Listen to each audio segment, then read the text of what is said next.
to another edition, of course, the Who Is podcast. Myself, Quicksilva, and I am sitting here with my OG, the legend, the icon, the man, the big homie that the big homies watch. Should I stop there? Is that good enough? You should have said your friend. I'm cool with that. Ladies and gentlemen, Kevin Liles is officially on the Who Is podcast. Everybody start clapping at home right now. Let's start clapping. Thank you. This is such an honor and a privilege and a blessing, and I always love to start with the same question. I want you to assume right now that there's somebody watching this or listening to this, and they have no idea who you are, never heard of you, have no idea about anything. If I had to ask you, who is Kevin Liles? How would you answer that? First off, thanks for the accolades, and thanks for having me. It's always good to be home in the city. And if someone was to ask me, who is Kevin Liles, it would be personal first. You know, a son of a 17-year-old mom out of Baltimore. I'm a father of 4 beautiful children: Kevin, 28, Kayla, 26, Gigi, 14, and Vivi, 11. My whole life, people thought I was in the music business, but really, I was in the life-changing business. And somebody changed my life, Russell and Leora, and so I made it my mission to not look at it as me being in the music business, but look at it as I am of service to a culture that actually gave me a life. And I tell people every time, in one word, it's I'm a servant. But in the words that I explained to you prior to that, it's all those things. Because I don't look at you as a DJ because I used to be a DJ, so I look at you as me. Yeah. I don't look at Gunna as a rapper. I look at Gunna as me because I used to rap. We'll talk about that in a minute too. Yeah, I don't look at any thing that I used to do. I take it into a whole, so that way I keep it personal. Yes. So everything's personal to me around it. So who is Kevin Liles? A servant of our culture. And I always like to say, I like to paint the timeline when I'm having these conversations. I'm going to go back to day one, before Kevin Liles, the media icon that the world knows. You're a kid from Baltimore, attended Woodlawn High School, attended Morgan State University. Yes. Do you remember what age you were when you fell in love with hip hop and fell in love with music? I didn't find music. Music found me. What do you mean by that? Because I realized music was background music, and I love old songs, and I listened to my mom and dad playing and singing Temptations and Stylistics, and my dad used to play sax, and so I was around it, but it was never anything that I thought. I went to school for electrical engineering. I was on scholarship at Morgan State. I started the electrical engineering school right in '86 when I graduated. Right. I went right to college in June, and I spent 5 years at Morgan State University. But during that time too, when I was, I guess maybe 15, there was this group of guys that, and I was friends with one of them named Junie Jam, and they had this group called Newmarks, and they was mixing 8 turntables. And so one time we out messing around, and me and Rod got into a little scuffle. Me and Rod, Cool Rod. Go ahead, me and Rod. Like a physical? It might have been 1 or 2 swings. Nobody hit each other. Right. You know what I mean?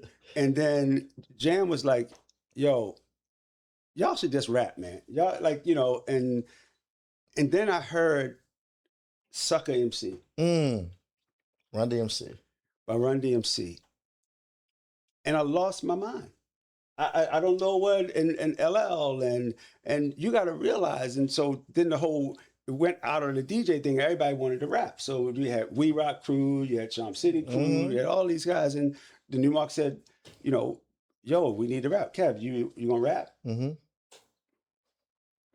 I play football, all state. I'm gonna rap. Well, I do write poetry. You know, I'm Right, thinking right, to myself, right, I'm right, trying to put this in myself. And then because of Run DMC, the Suck MC, I remember I just felt because they look like me. right. They Facts. act like me. They talk like me. They they made me feel like, oh, I can do that. Facts. I Facts. might not be able to do hip to hop to hippity. I might not be able to do that. Right, right, right.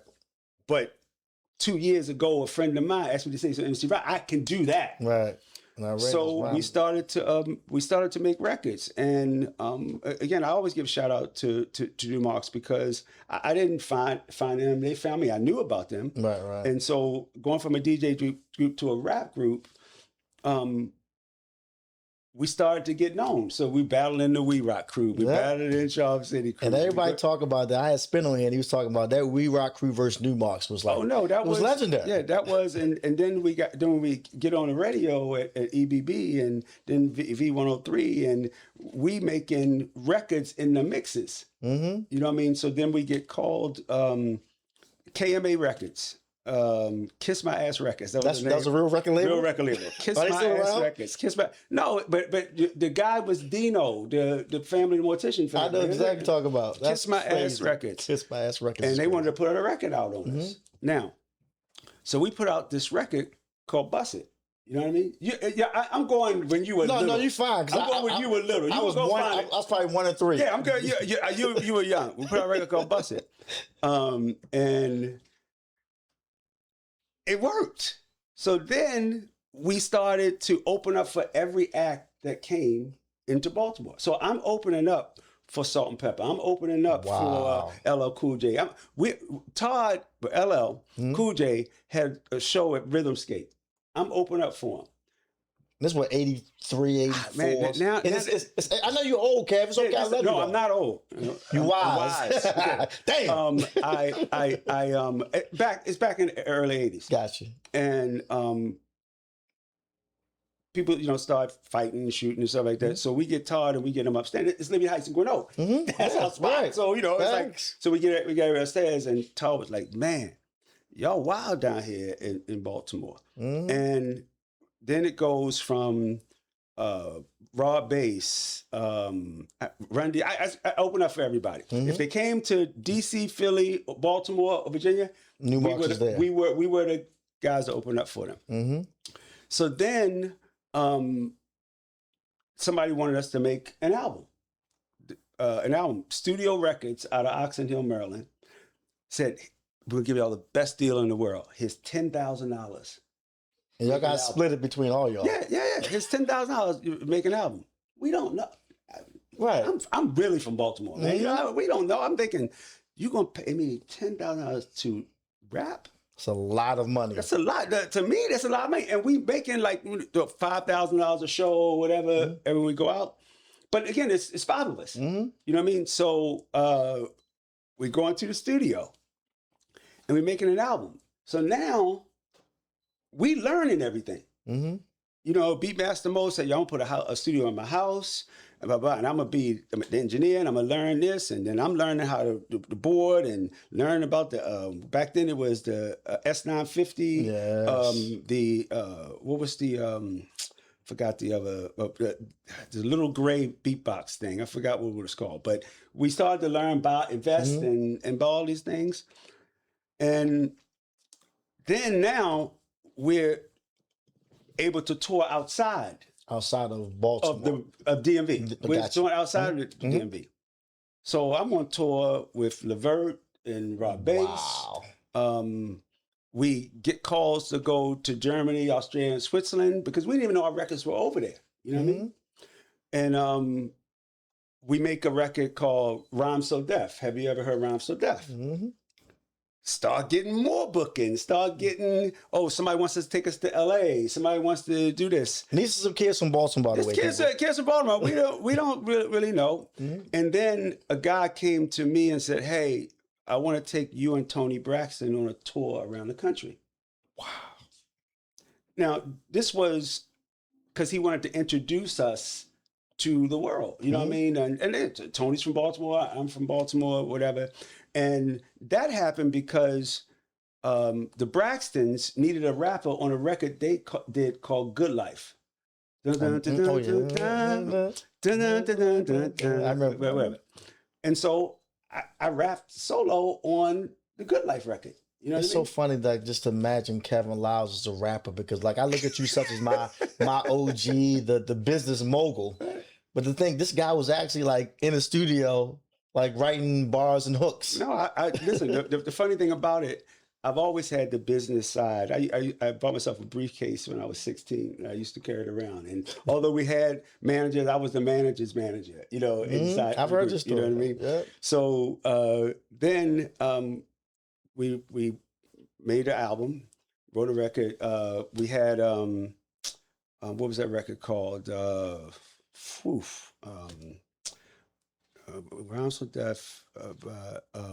I Remember Your Name, which I was the A's for April, Angie, Anita, B's for Betty, Betsy, Benita, D's for Curl, Denise. It's coming back to No, him, no, no, y'all. no, He's no. getting the rapping bug. It's coming back. No, no, no. I promised myself, like I told you, I can't do it because I'm a fiend for it. So whatever. And I wrote this record. So then now I'm in college, and it's like, man, I gotta get serious with life and everything. I'm making money. I'm working at a marketing agency. I decided to leave Morgan State 13 credits shy of my degree. And so my mom's like, what are you doing? I said, Mom, I'm already making money. I'm not saying it's going to be in music, but I got this thing. And so I'm laying at my house one day, and this girl say, Kev, they're about to play your record. And I said, Shorty, I know. You know, it's like, of course, there's Newmarks. We here. What are you talking about? She said, no, they're about to play your video. And I said, We don't have a video. Kev, you never made a video. I know where this is going. Yeah, so I'm going like this and say, where? When she said, it's about to come on MTV. I said, how you know it's my record? She's like, I know the Girl You Know It's True record, but it didn't sound like y'all. And so I wake up and I see two guys saying, Girl You Know It's True, ooh, ooh, ooh, I love you. And it crushed me. You're talking about Milli Vanilli, by the way. Yeah, I was going to get to that part. It crushed me that somebody could take your song, do it, and you don't even know. It was at that moment I said to my life, I don't want to be in the music business. I want to be in the business of music. I said, how do I get there? And so Wes Johnson, God rest his soul, my mentor in promotion, used to play my records when he was on radio, but he also now was the senior vice president of promotions and marketing at Def Jam Records. I called Wes and said, yo, you got to give me a job, man. I got to learn this business. I don't know something that's happened to me. I'm 18, whatever, suing to get my rights back. I'm learning lawyers. I'm lawyered up. I know what to do. I just didn't know that people could do it. So come to find out, we do all that. Everything was good. And Wes said, I can't really give you a job. You don't. I said, Wes, there's nobody more qualified. I have engineering background. I've been a DJ. I've been on the radio. I've been everything. I'm an artist. He said, nobody's more qualified than me to do this. He said, Kev, I can't just give you a job, but you can intern. So I said, what that mean? Make no money? Yeah, no money, Kev. I said, I don't know about that, Wes. That's my ego coming out. But I already had money. You know what I mean? So then I said, well, you know what? Cool. So he said, we're going to send a guy who we just hired. I said, yo, just hired a guy from Boston to come down to the Mid-Atlantic and you're going to train him. I said, I'm going to train a guy that's getting paid. That's getting paid and I'm not. And his name was Kevin Mitchell. Shout out to Kevin Mitchell. And this guy calls me and said, Kev, man, this DJ won't call me back. And Wes is on my ass about getting in touch with him. I said, who are you talking about? He said, Frank Ski. I said, Frank Ski? Boop, boop, boop, boop. Frank, Kevin gonna come up. He gonna bring you some food. He said, meet the guy. He said, done. Kevin gets on a promo call the next day and says, my intern is gonna be our boss. He is so connected in in that city in the Mid-Atlantic, you can't go nowhere. And he's introduced me to senators, the mayors, to police, to the He's coroner. the guy. He's the guy. He's on, and so it happened so great that he got moved up to, what did he go to? He went to a national mix show. And I said, I got the job. There's no way they're not going to give, because they know I got him there, I'm rocking. They said, no, you got to go interview for the job. After putting in the work. 2 years, from 91 to 93. And at this point, you're an intern not getting paid. Yeah, I'm not getting paid, but I'm working at a marketing agency. I'm doing what I know. Every now and then, somebody asks me to write something, whatever. Gotcha. So then I said, so they want me to interview for something I've been doing for 2 years for free. I said, no, let me get my engineer. So because I did market analysis, I'm an engineer guy. So I got all those kind of reports. So I put a suit on, 2 big briefcases, and I go into Def Jam in the conference room, and there's 3 other people there. I'm like, what you here for? The Mid-Atlantic regional job. What you here for? The Mid-Atlantic regional job. I'm like, oh, they get putting competition in front of me too?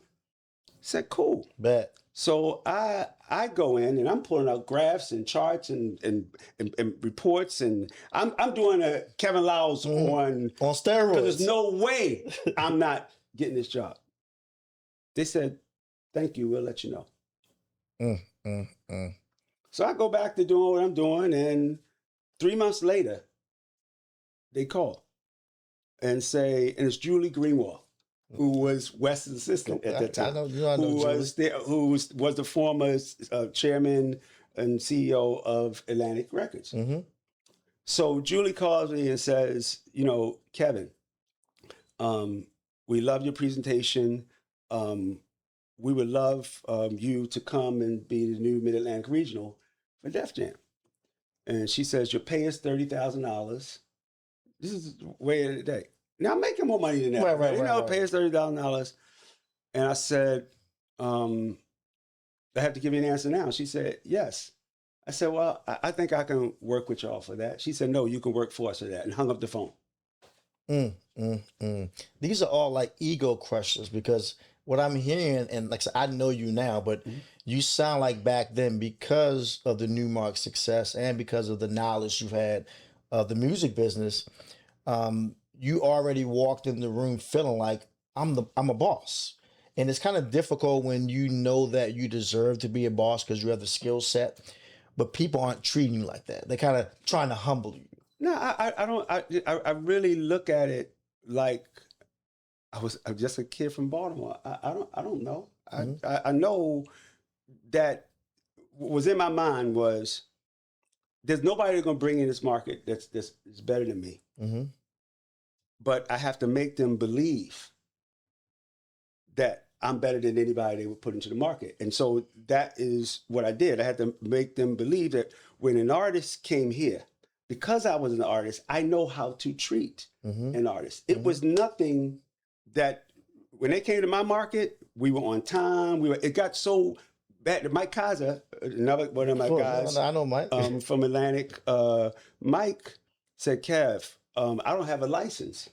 Can you come get me from New York and drive down with Public Enemy so we can do the Mid-Atlantic? Absolutely, Mike. I'm going to come to New York and get you and drive down and you go to the market, because then I get to show somebody in the national office what I do. And so every artist would come, and then they call me and they say, Kev, we want you to go to the West Coast and open up Def Jam West and train the promotions guy out there. I said, but I'm just a regional. Why would I be doing that? We want every market to run like your market. Now, I don't say, are you paying me more money? I don't say anything. My dad, God rest his soul, he said, you want to be a big fish in a small pond or a big fish in a big pond? Back my shit up, moved to LA for a year. As you should, man. Did everything, went from, and I said, I don't want anybody's information. I'm going from Seattle, and I'm driving all the way over Phoenix and come back and I'll be back in LA.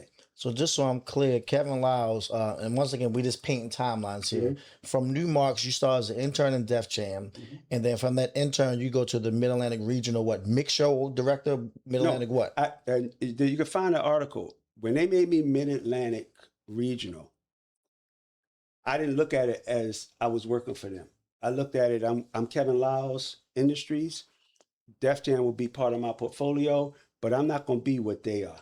I'm the president of the Mid Atlantic region, so I operated that way. I got one of my first interns ever, Thea Mitchum. Oh my God! So we pause you there. You know what Thea is to me. And you could ask one of my first interns. She was at Hampton University because at every college I had reps. And I'm gonna stop. If anybody who does not know who Thea Mitchum is, I want you to Google her because not only is Thea Mitchum, and I know she gets tired of me giving her flowers almost as much as I give you yours. Thea is the one I credit of really making me realize that radio could be a career. Because I come from Baltimore. When I met Thea, I'm 20 years old. And I'm a big DJ in the clubs and everything, and then mixtapes. And then at 1 year, 2002, X1057 comes to Baltimore for 1 year, and Thea Mitchell becomes the program director. So at this time, I'm just a DJ. And I hate to say it that way because I'm so much more now, but at this point in my life, I'm just a DJ in my mind. And all I wanted to do was be the biggest DJ in Baltimore. That was my goal.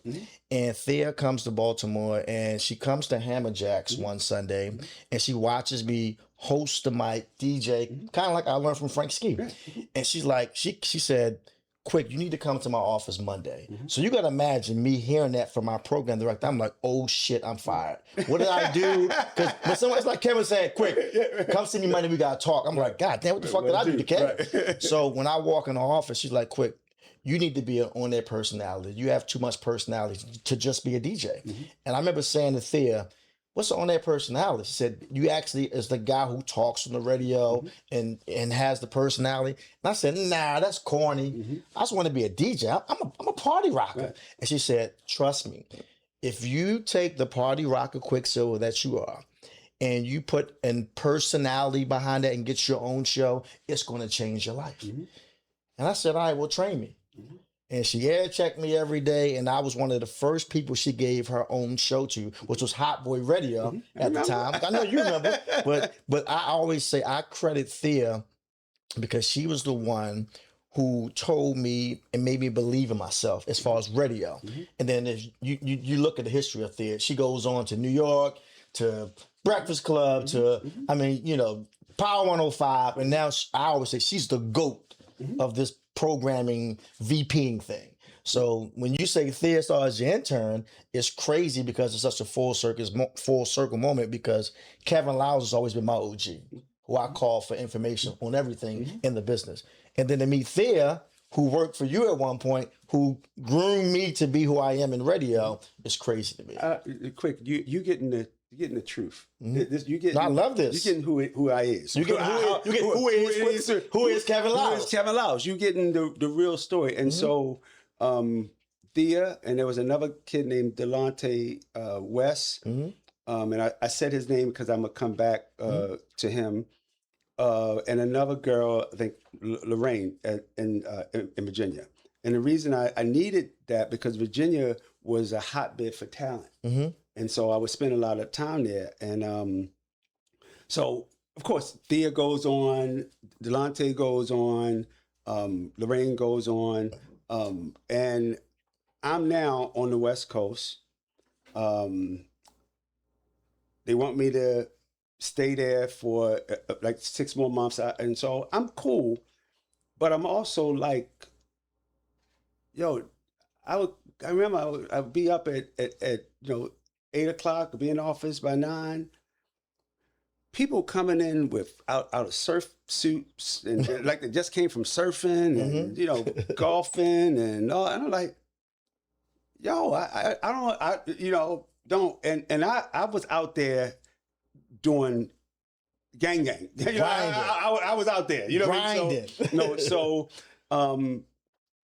And I didn't know, like, certain places you go, certain places you don't go, and you can't wear this and it can't. I didn't know, but I learned quickly about that, and learned quickly out there. You know what I mean? That West Coast shit was different with the gangs back then. Oh no, it was there. You know, The wrong color gets you killed. no, listen, it was definitely. So trained the guy. So I come back. I trained a guy named John Stockton.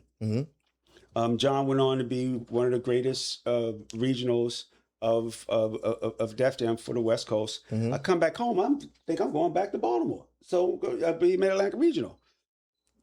Russell and Lyra said, "Nah, we want you to come to New York." And that's Russell Simmons, Leo Cohen, for those who don't know. Russell Simmons and Leo Cohen said, "No, we want you to come to New York. We want to make you the general manager of promotions." And I'm like, "What is a general manager of promotions?" They said, "We don't know, but we want you to be," because they had Wes was the senior vice president of promotions and marketing. So I said, "Well, did y'all talk to Wes about this?" They said, "We don't have to talk. No, this is what you're doing. You're going to be right there. You're going to be right next to him, and you're going to manage everything that everybody's doing." Wow. And I said, "So, okay, cool." And then I'm not talking money. I think that's one of the things that I want people to get from me is that, you know, most people would say, negotiate your price, know your worth. And because I never did it before, I wanted to show my worth. So if you're not going to pay me, somebody's going to pay me what I'm worth. You know what I mean? And at the end of the day, I get to make that choice. But I'm working for the #1 label. I mean, that logo still stands strong Def Jam today. You know what I mean? Def Jam is that logo that as a DJ, even if I don't know the record back then, when you saw the logo, you played it. Oh yeah. So I'm getting the experience of a lifetime. I'm getting to hang out with Russell. And I remember Russell comes to the office one day and says, "I'm going to Kevin Liles' office." They don't go to your office. They go to Kevin, the artists go to Kevin Liles' office. So he comes down and says to me, "Want to make you president of the company." I said, "Yo, I got hired in '93. I said, this is '97. So in 4 years, and I don't mean to stop you, in 4 years, you go from intern to Mid-Atlantic Regional to general manager to president. Well, I'm going to tell you, I didn't accept it. And my reasoning that year that I didn't accept it is because I felt I didn't know the world on hip hop. You can't be the president of Def Jam and not know what's happening in London and not know what's happening in Germany and not know what's happening in France and Tokyo and whatever else.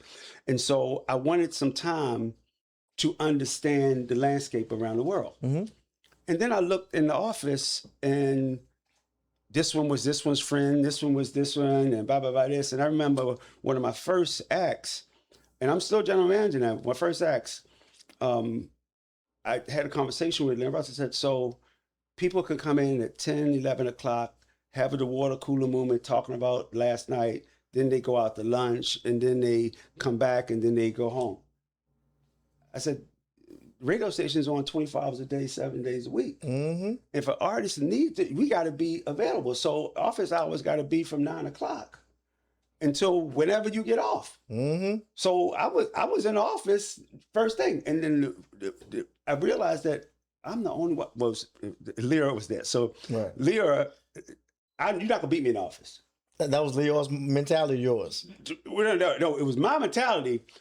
But I didn't realize who I was fucking with because I came in at 8:30 one day and he was already there. And at this point, Leo Cohen was what to Def Jam? He was the president. President and Russell Simmons. Russell's chairman. Gotcha. So, and then I said, "Oh, no. He's the president and he's beating everybody at work. I'm coming in at 8 o'clock. Lyra was there.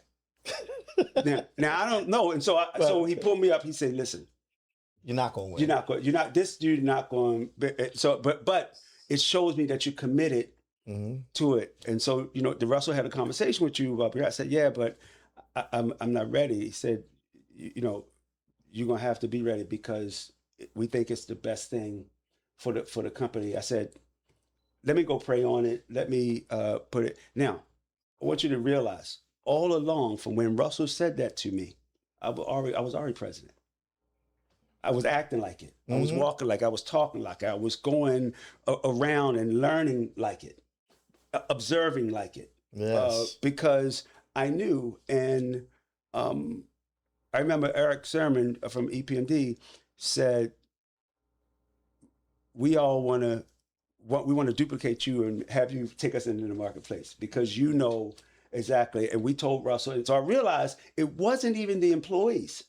It was the artists. And that's who matters, and that's who gets the attention of the employees. So, so the artists were going and said, yo, that kid in the Mid-Atlantic, yo, whoever that general manager kid you got. And so I remember we had Jack the Rapper in And that was Atlanta. a music conference. Music conference in Atlanta. That Big music conference. Oh, by my goodness.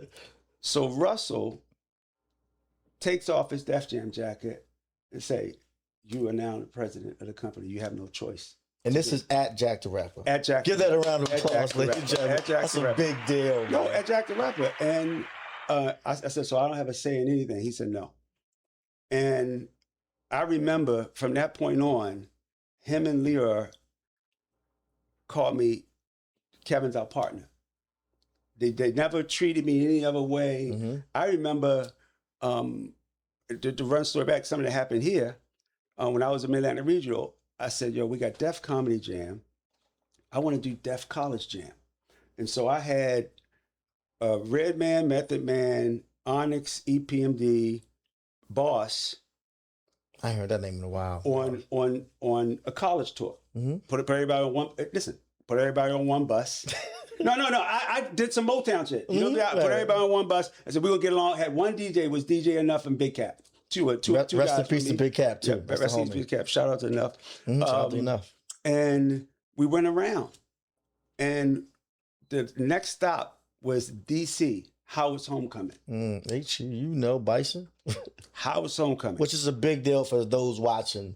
Like that's one of the biggest homecomings. I knew about it because I would promote there all the time. So I said, I want to throw the biggest show here. We'll call it Def College Jam. I don't want to do it at a regular place. Find me, Hawk Islam found me a place. And it was what do you call that place? It was not one a theater. It was a museum. Gotcha. So I said, we're going to do something different. I got the logo thing and put it on the building, Def College Jam, you know what I mean? And it only could seat 3,000 people. Only 3,000 is crazy how you saying it so loosely. No, because we had another 4,000 outside. Oh, Jesus Christ. The place was, listen, it was a zoo. So we had the show. So then Method Man and Biggie had put out the what? So Big calls Meth and said, yo, I want to come, let's do the what for the first time. What Biggie say? May see me in DC and Howard Homecoming. Put my man Capone jumping fucking something.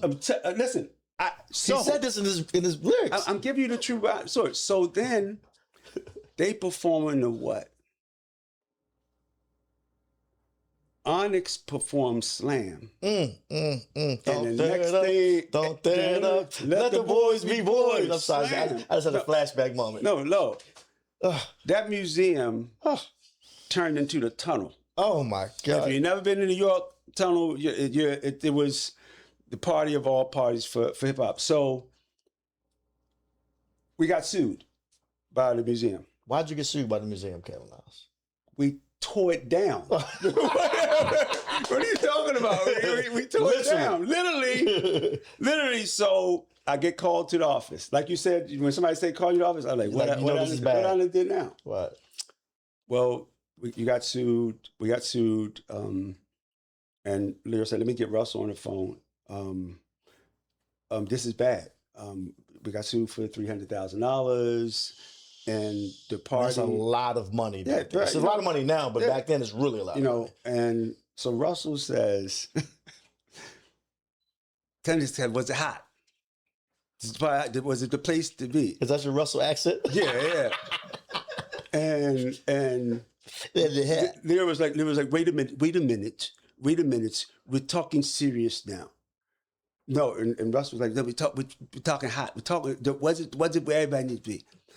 And I said, 3,000 inside, 4 down there. Biggie Smalls came and jumped on with math, blah, blah, blah, blah. he said, "All right, we got this." Leo said, "But what did you learn for it?" I learned that there's something called insurance that I should have got. Mm. And I learned that we don't ever want to be in the party, in the promotion, the show, live show business. Let somebody else take that expense Big on. Let facts. somebody else take that risk on. So I'm telling them what I learned Mm-hmm. from this situation. Russell said, "We're done." Leo said, "No, we're not. We have to talk through this like adults to make sure that he understands the responsibility." Russell hung up the phone and called me and said, "Listen, but you were hot." You know? That's some Kevin Liles shit. It is. I know all this stuff. So then fast forward, and I remember we signed. Again, I forget all the artists and stuff, but Irv Gotti, because I want to spend a second give him his flowers. Rest in peace, Irv Gotti, by the way, too. Irv, Lyra got to the point where he felt like it's we don't want to compete and be them, and we don't compete and be them. Who we are, we put overalls on and we get under the car and we fix the car. Mm-hmm. But now we've been fixing the car for artists, but now we need to fix the car for entrepreneurs. Nice. And so we went from Def Jam to Rush Associated Labels to the Def Jam Music Group. Yes. So then we started to, we did the Jam Master Jay, and then Irv signed this kid Ja. So it was Murder Inc. the first record label under that umbrella? JMJ was. JMJ was. Rest in peace, Jam Master. JMJ was. And so we, Irv had Ja, and this big voice, and we all loved it. And Irv was like, "We're gonna sell 4 million albums." Just was just saying all ridiculous shit. I was like, "Yo, LL only sold 1 million. Method Man sold what 1 million, and this one EPMD sold Gold." I was like, "Well, Beastie Boys sold 10 million." I understand that. Public Enemy sold them, whatever. So he says, "No, you don't understand." And then he gets with D and Y and say, "Yo, Lear, I want to take y'all to see this kid up in Yonkers called DMX." So we go, Irv, me, Lear, and even Dame Dash was with us. We go, and we all sitting there. It's about 100 people in this place. And row house, 100 people in there. We like, "Well, where's X?" They waiting, they try, don't know. So about an hour go by, X comes, and his mouth is wide shut because he got into some street shit. You know what I mean? DMX was the street dude. So we're like, "Yo, cool, let him get healed up." He said, "Nah, I got this.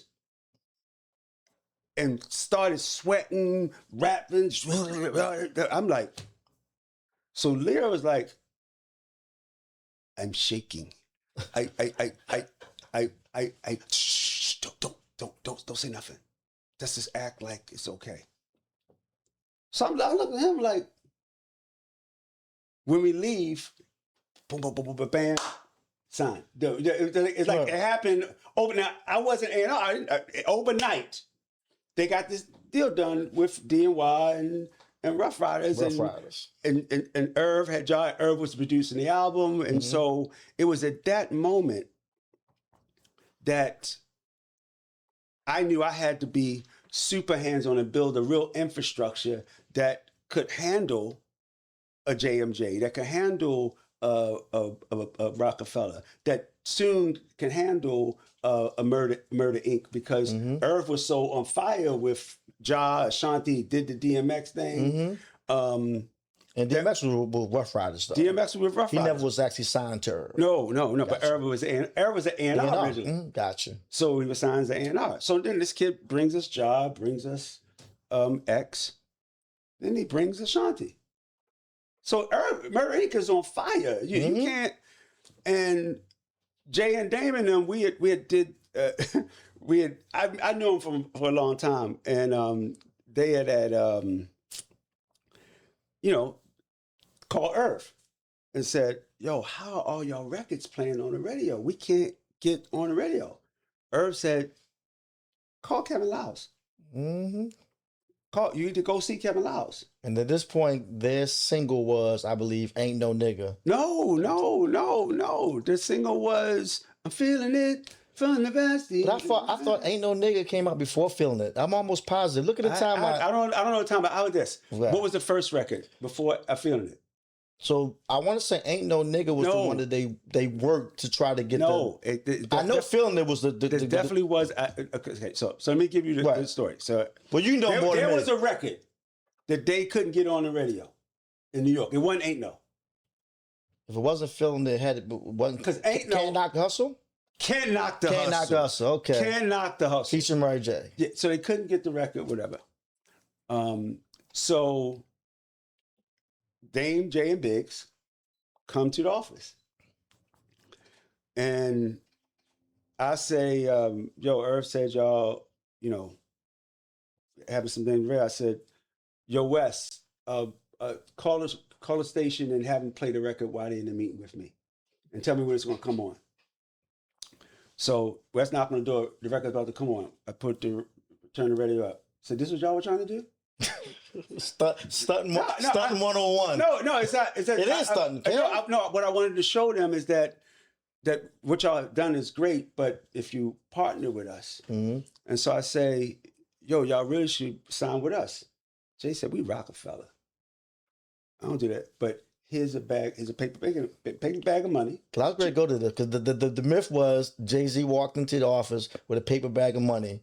Damon. So this is true story. True story. Bag of money. I said, what's that? They said, yo, we want you. I said, yo, I don't do that. I did this because I love y'all. I think y'all entrepreneurs and y'all really should be with us. And there's this soundtrack we got coming. I think it was Nutty Professor, and that ain't no record. Y'all, I think, and we got Foxy, so y'all really can't really, you got to be with us together. You know what I mean? And ain't no blew up. That's what I'm thinking about. Ain't no blew up with us, and then Dame, J, and Biggs said, we'll do a joint venture with you guys. Gotcha. So if you're just tuning in, by the way, we're talking, of course, the legendary Kevin Liles, the OG, the man, the myth, the legend. But let's just stay in the Rockefeller days for a second because, of course, I can remember like it was yesterday, Rockefeller blows up. And then they had the Rock the Mic tour, which I was actually a DJ on because I was DJing for Lil Mo at the time. But then during that Rockefeller days, I remember the clip going out with Damon Dash coming in the office, spazzing out on Kevin Liles. Well, what was that moment like? Give me the real. Let me tell you, the clip you're talking about was about some jackets or something. No. I'm gonna get it's two. So give me the real. I'm gonna give you this. The first time it happened, I was in my office and they were having a marketing meeting because Jay wanted to have a marketing meeting. So Rockefeller's team, Def Jam's team is in there. And the next thing I knew, I hear all this yelling in the conference room. So Julie comes and gets me and I say, dang, what are you doing? Y'all having a meeting without me. Yep. I don't care who told you. Jay's just an artist and blah, blah, blah. I'm like, yo, everybody go. Everybody leave out. So I go there and I'm going back and forth with him on it. And to this day, I always tell people, I think Dame was a great executive. And I think he was good for that moment, period of time. But he got it in his own way. You know what I'm saying? At the end of the day. But I send shouting prayers to him and his family always. And then the infamous, we go do this Hard Knock Life tour. Hard Knock Life tour. And y'all get some Def Jam jackets. So no. I'm trying to get you there. So, we have the whole tour. We got DMX. We got Rock on it. I convinced Red and Meth, who just put out How High and everything, to open up, to start the wilding out of it. Job. I mean, we had everybody. So. Y'all got the tour. It's the Hard Knock Life tour. It's the name of your album. we're organizing it and putting it all together and the whole thing. And I thought it would be a good idea to give people something that they felt, it's a tour jacket. And the tour jacket had Def Jam on it. And the tour jacket had Def Jam on it because I am the president of Def Jam. I can't give Rockefeller jackets out. I can't give Rough Rider jackets out. Murder Inc. jackets. Mercury. I can't do that. So everybody was like, yo, we got these fire. Yo, I wish I had one of these and blah, blah, blah, this. But Dame. and to Dame's credit, he just didn't want us to overshadow Rockefeller. And and what they didn't realize, and other labels realized that I didn't want to be them. I wanted to empower them. Right. But this Def Jam logo became more so of, it's all about Rockefeller. It's all about Murder Inc. It's all about Rough Riders. It's all about disturbing the peace. It's all about, go down the list of, we're just the back office. I want y'all to get the shine. I don't. That's not. I'm under the car fixing the car. Right. You know what I mean? So you have to approve for stuff to actually be used if it's you. So Gotcha. Jay calls me and say, Kev, as this part in the movie, You got talking Jay-Z voice. yeah, Kev. There's this Jay. There's this part in the movie, and you might understand it. But you should. I don't have a good Jay-Z voice, but No, keep going. You should let it go. I said, Jay, is it what is it? He said, no, you and Dame. Yeah, I said, yo, we two black men. We shouldn't be arguing over no fucking jackets. Mm-hmm. Why would y'all want to put that out there? He said, we want to teach people what it is to be behind tour and that it ain't all what it seems and shit happens. I said, Jay, if you think that this is something we should do, then it's y'all show. I'm be supportive. So that's how I could have stopped it. Mm-hmm. But I also wanted in typical Kevin mind, oh, Jay, you asked me for something.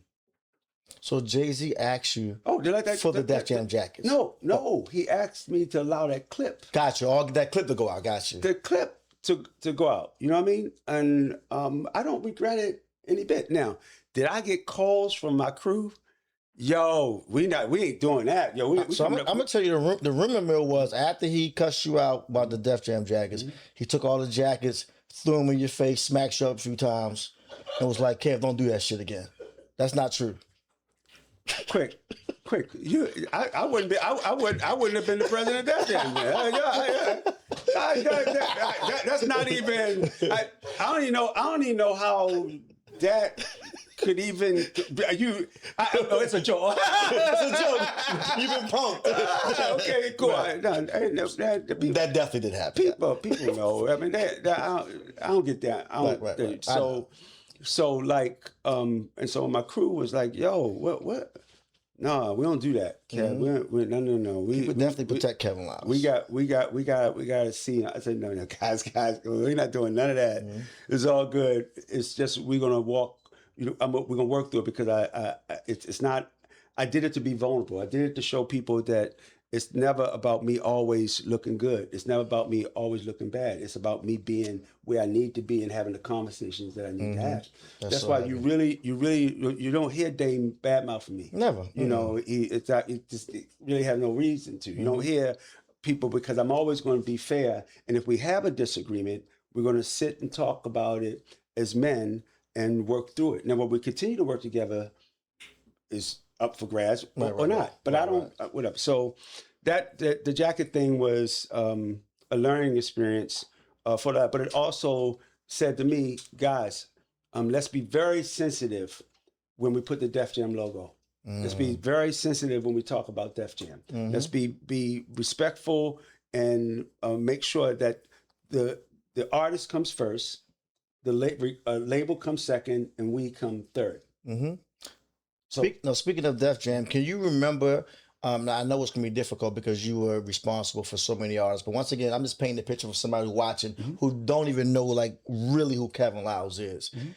Artists that you're responsible for as far as either signing, developing, or just being the brainchild behind getting them their deals at Def Jam. Can you tell me like, and you did 100 of them. Can you give Yeah. me maybe the top 10 that you could say that, Oh or man, top five, because 10 is kind of a lot yeah, I think of artists that people might like, oh wow, I didn't know that no, was Kevin Liles. because I don't want to take credit for anything. But you do, but But but, no, but no, you're no, not no, taking it. You earned it. no, You no. deserve it. I don't want to earn that credit because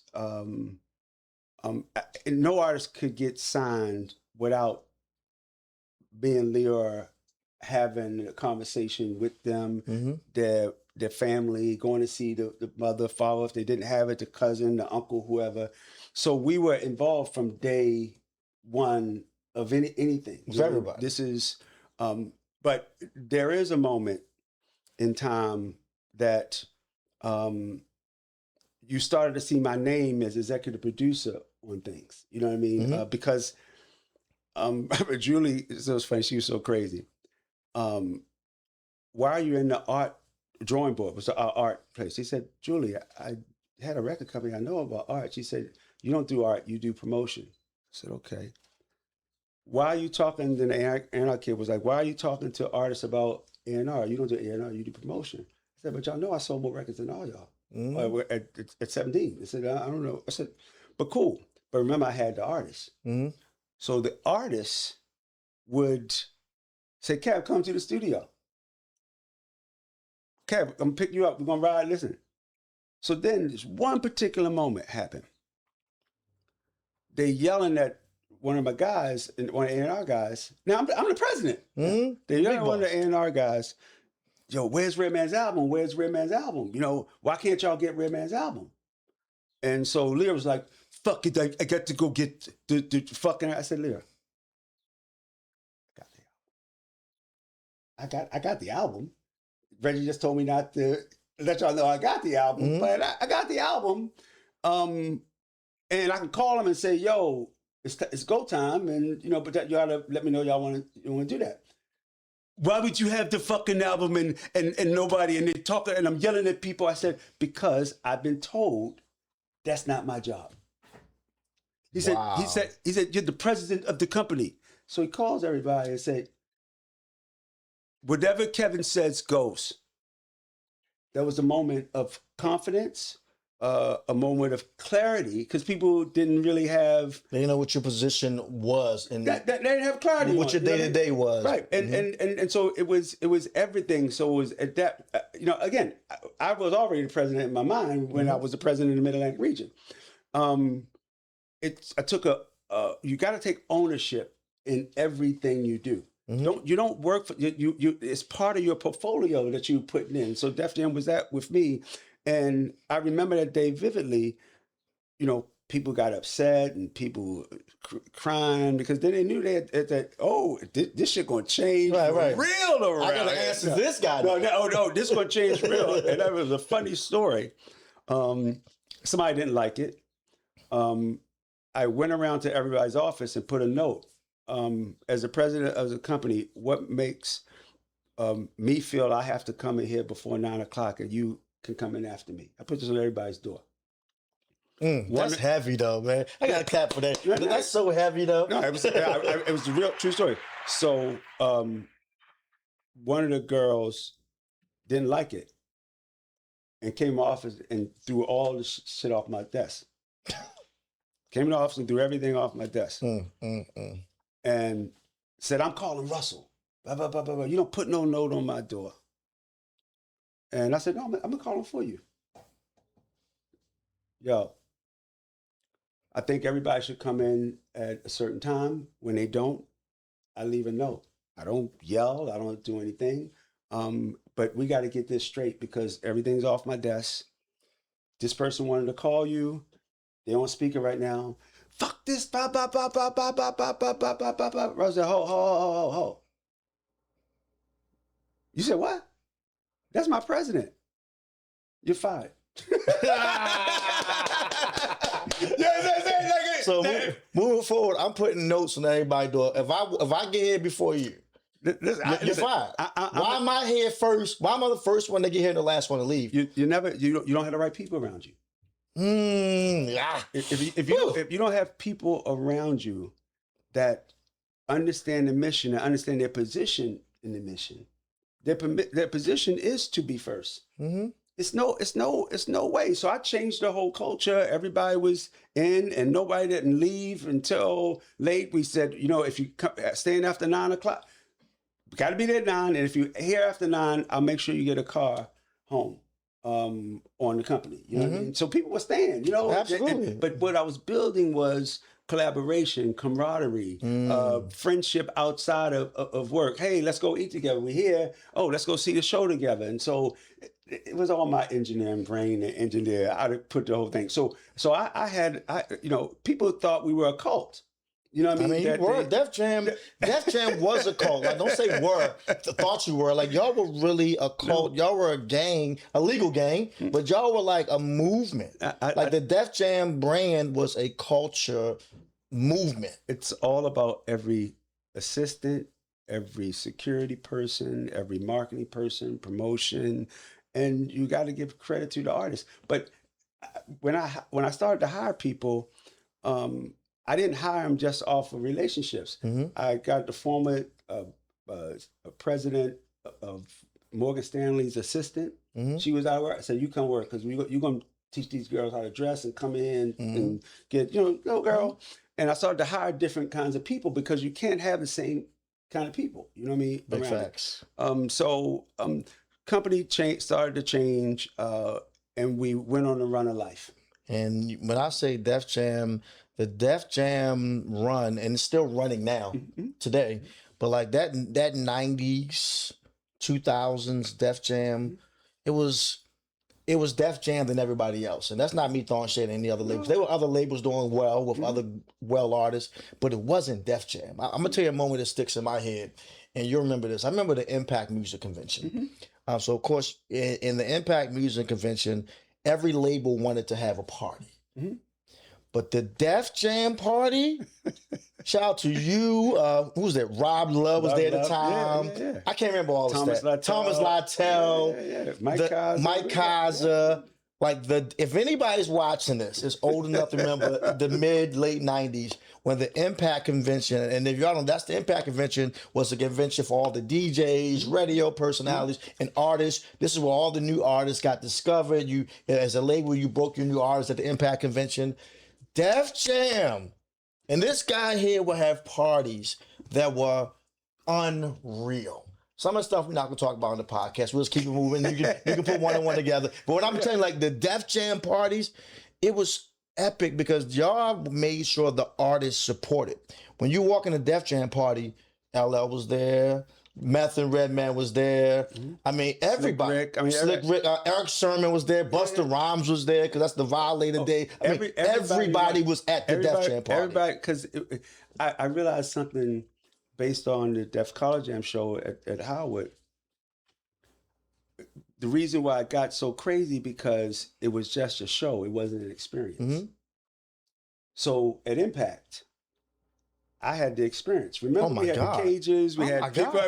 I made sure people. You walked in there, you thought you were in Disneyland. It was crazy. I mean? And so it became experiential, and what you felt was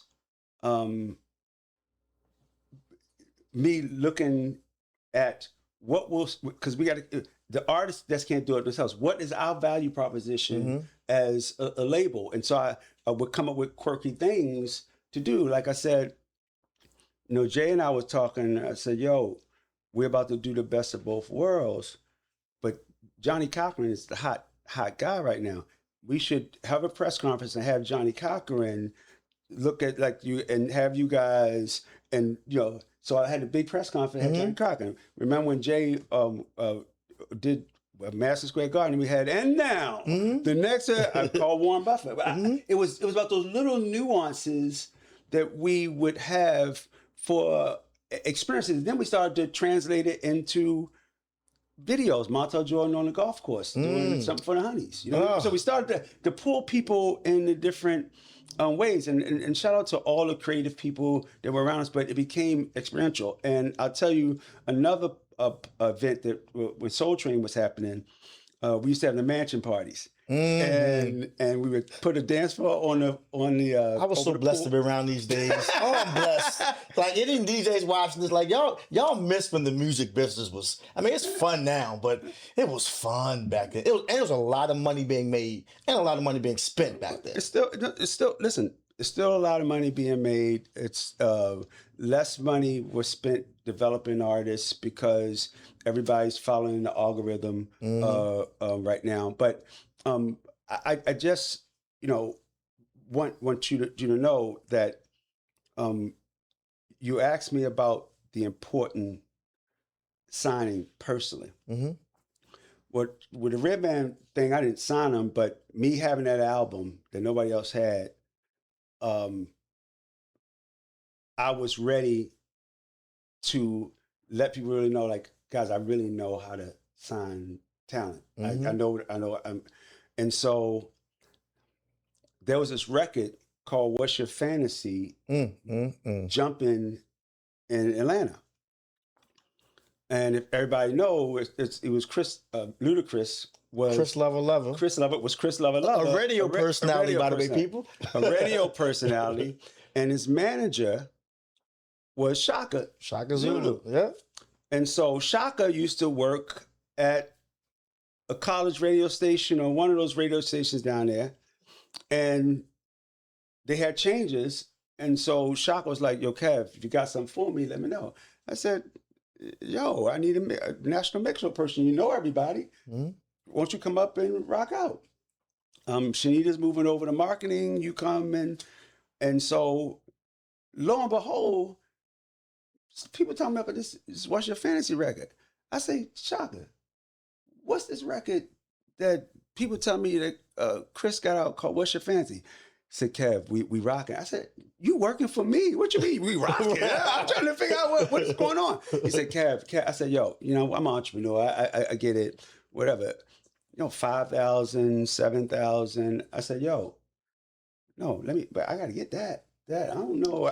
We're gonna start Def Jam South. I got to get that. I'm trying to figure out what that is. And so bidding war happened, and I simply told Shaka and Chris, like, I don't do things. I don't do contracts. I do emotional contracts with people. And so if this is about money, and you want to go be with somebody else, then you're going to have to do that. But if you want a good team of people that you can trust, that's been there for you, that's always, and Chris, you're the radio person, and you look at things that we've done, I really think you should consider us. Again, I'm not arguing with nobody about money, because I know that, remember I said, I know we are excellent at what we do. Facts. So, deal got up to a little bit of money, whatever. It's probably one of the second biggest deals that we've ever did. And I approved it because Lear was not able to, he was sick. So he calls me from the hospital. What the fuck are you doing? How could you? I said, yo, the album's doing 20,000 independently a week. That's crazy. I know this money, I know it seems, but we're going to make it back. You better be sure you're going to get this one 4 billion copies later. Give it a round of applause. So Ludacris jumped off Def Jam South. Ludacris jumped off Def Jam, and it was that moment I said, I can't represent Def Jam South. So I called Scarface and was like, Face, I think you should be the president of Def Jam South. Give that another round of applause. I never. Kevin Liles, people. I never wanted. I don't need to. Right. I just need to be the catalyst behind. So, that was the one that really, like, because people are like, "Yo, I was lucky, Kev. He did it. They called you lucky. Yeah, call me lucky. Wow. I mean, this is back us talking. Joke, and it's jokes. I said, okay, cool. So then Montel had gotten This Is How We Do It, stuff for Honeys. Oh, okay. And I'm like, yo, I don't like R&B artists being on Def Jam. I don't like that. I like that. It just don't feel right to me. Def Jam is street. Yeah, I said, don't feel right to me. You got throw your guns in the air and then you My talk Onyx. then you talking about something for the honey. I said, no, that don't seem right to me. So I said, I spoke to Tina Davis. I said, we got to come up with something, the other label. And that label was called Def Soul. Give that another round of applause, man. And so the funny thing, when we got bought in 98, it was Island Black Music. We had merged with Island. We became Island Def Jam. I remember. And it was at that moment that Lear became the president of Island Def Jam. Julie became the executive vice president of Def Jam, at Island Def Jam. I became the executive vice president of Island Def Jam, but I was the president of Def Jam. Mm-hmm. So Lear said, your job is not to fuck it up. I said, had you ever had to worry about that? Right. You never had to worry about that. And so Mike MacArthur. So now we got Def Soul because we took on Kelly Price. Mm-hmm. We took on Drew Hill. Come on. You know what I mean? And I'm like, oh, it's definitely Def Soul. And guys, labels Def Soul, blah, blah, blah, this.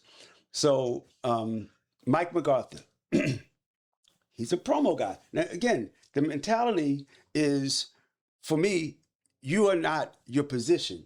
You are you. Big so facts. everything matters. Mm-hmm. If you know somebody who sings, if you know somebody who does great accounting, if you know everything, when you take ownership. So I forced everybody to take ownership. Mike MacArthur was like, yo, I got some writers and producers, but Kev, this kid's special. I just found this kid. I'm like, in my mind, I was like, yo, you ain't get my records played like I need you to get it played. But in my leadership, I said, yo, come bring me the kid. So he puts the record on. Boom, boom, boom, boom, boom, boom. Music Soul Child. I'm like, what is this? Play it again. I said, girl, I know it's right to change. I said, yo, is he singing, rapping? What? A little off beat a little bit. Yeah, I said, I'm trying to figure out. He said, Kev, but that's not the only record. And I would have knew the girl next door would have been you. I said, what? I said, yo. I'm signing him. Now, again, I'm not the hit A&R. Right. I don't care. It's all out. Russell said I'm the boss. I'm signing him. Love. So many things. I'm going to get that. So I say, yo, all right, we're going to sign him. And he was to Def Soul. So Mike is my man. It's like, let you feel about me, he's like, that's my man. So he was excited. I got an artist signed. I get to work here. I get to do all. And music was so successful. So, Buddy out and everything. And it's all calculated. The little bus he was on and the Just Friends or whatever. And then I called our girl Thea up. Thea Mitchum. And said, Thea Mitchum. Love you, Thea. Love you, babe. And I said, Thea, here's the next record I'm coming with after Buddy. And she said, no, that's not your next single. Your next single is Love. I said, how you going to tell me what my next single is? She said, because I'm telling you what I'm playing right now. She said, here. She added the record, Love. And what station is at the time? PGC. Oh my gosh, she sure was. No. Music director. No. And I'm like, then the young cat come out, yo, Shorty, how you going to you don't make that move without me. She said, Kevin, I'm just telling you what females want to hear. Now, you can go Girl Next Door if you want, but we're going to go with Love. And that's how Love became the second single. So we can thank Thea Mitchell for making Love. Thank the second Thea single. Mitchell, Come on, Thea. This is why she's the GOAT. We need you on the Who Is podcast, ASAP Thea, by the way. This is my little segue plug for you, Thea. Yeah, that's crazy, and we thank Mike MacArthur for bringing me Music Soul Child. And the rest is history. Of course, Ludacris It was crazy. He did it. He did it again. Stand up. Throw them both. He did it again, and everybody excited. 3.7 million or whatever it is. And at that point in time, X was doing 4 million. Jay was doing 4 million. Job was doing 2-3 million. It just was, and so everybody wanted the chip. Everybody wanted to be the champion of the label. Def Jam. You know what I mean? So then you getting Red and Meth like, oh, we doing the album, Muffin the Man. We doing Muffin the Man, and then we gonna do movies, and I mean, it just started to go so out of like it had started to have a life of its own, and Fat Farm on fire, Def Comedy on fire, Def Poetry coming, and I'm like. In a meeting, and they would come and ask us for music for their video games. And I say, well, why would we give you our music for dollars and you sell our CDs we were selling at $18.99, you selling a CD for $59.99. But you using my music to be backgrounds to people. I said, don't seem like something funny there. Unless you using your music in the commercial to promote the games out. Now they're paying to license it, but that's just a small license. And I was a gamer. So I pitched, I said, well, I want to do, I love Mortal Kombat. I want to do a fighting game. And the guy was like, Def Jam don't make games. I said, yeah, they said that about comedy too. They said that about Fat Farm too. They said it about Baby Fat too. So, I said, let's set up the meeting. So the hit of music from Electronic Arts set up meet with me and the CEO, Larry Probst. And he said, I told my son and my kids that I was meeting with you. They went benuggles of they knew who you were, they knew who the label was. He said, now, I don't really understand it, but one thing I know is if you touching my kids, we can do it. So let's come up with an idea for a game. And that video game was Def Jam, was that Vendetta or Fight for New York? Def Jam Vendetta. Def Jam Vendetta. Def Jam Vendetta. Def Jam Vendetta. 6 million copies later. Come on, man. Come on. Stop playing with Kevin Liles, people. Like he's not the guy. I know. I'm just sure. Stop this. I'm humble, guys from Baltimore. I am. Listen. So now we're doing games. I mean, everything's just on fire. And Def Soul, Kelly Price has this epiphany that she has to do something for cancer, set up some family or something. And so I said, well, we should do a Def Soul record. And I get everybody to be on the record. Case. Love Set You Free. Love Set You Free. Come on, man. I still play that record. No, I said, here I am, all alone. Don't let the piano master be. That's why you're a DJ. Okay. I thought I sound good. You just hate So we put everybody together, and I said half the proceeds will go to the T.J. Martell Foundation, and we were able to raise like $500,000, and give it. And it was a spark in me that I said, Russell, through music we can be philanthropists, and so it triggered in my mind, and that's where the Make It Happen Foundation came from. That's where Kevin Liles for a Better Baltimore. Remember, we used to do the school festival. Of course. That's where all these things come from that moment, that charitable moment that she had, and that we as a company wanted to foster. And then I think, I don't know albums on it. LL has his 9th #1 album. Get my head sprung up in the club, and I remember we came to DC to Ibiza, and we performed Headsprung. This is when Headsprung is on fire. They call me Big LA. When I tell you, we performed Headsprung in Ibiza. If anybody was in Ibiza in DC, we performed Headsprung. I'm not exaggerating, Kevin. It had to been 15 times. I mean, 1 hour straight of just starting over, and hey ladies, right from there, they call me Big. And every time the crowd went crazy like it was their first time hearing it. So I just only bring it up because the newer artists and the newer labels were inspiring the veteran Def Jam guys Mm-hmm. to actually go out of their comfort zone Mm-hmm. and do different things. And so we full blown on all cylinders. And I remember my mom saying to me, "Can you just take a break and just sit back and look at what you've been able to do?" I said, "Mom, we got some great people. Nothing's done alone." She said, "You're a kid from Baltimore. Like, look at where you are." And I said, "Mom, I get a call. Um, got to get rid of John Stockton, um, or he left, however it was.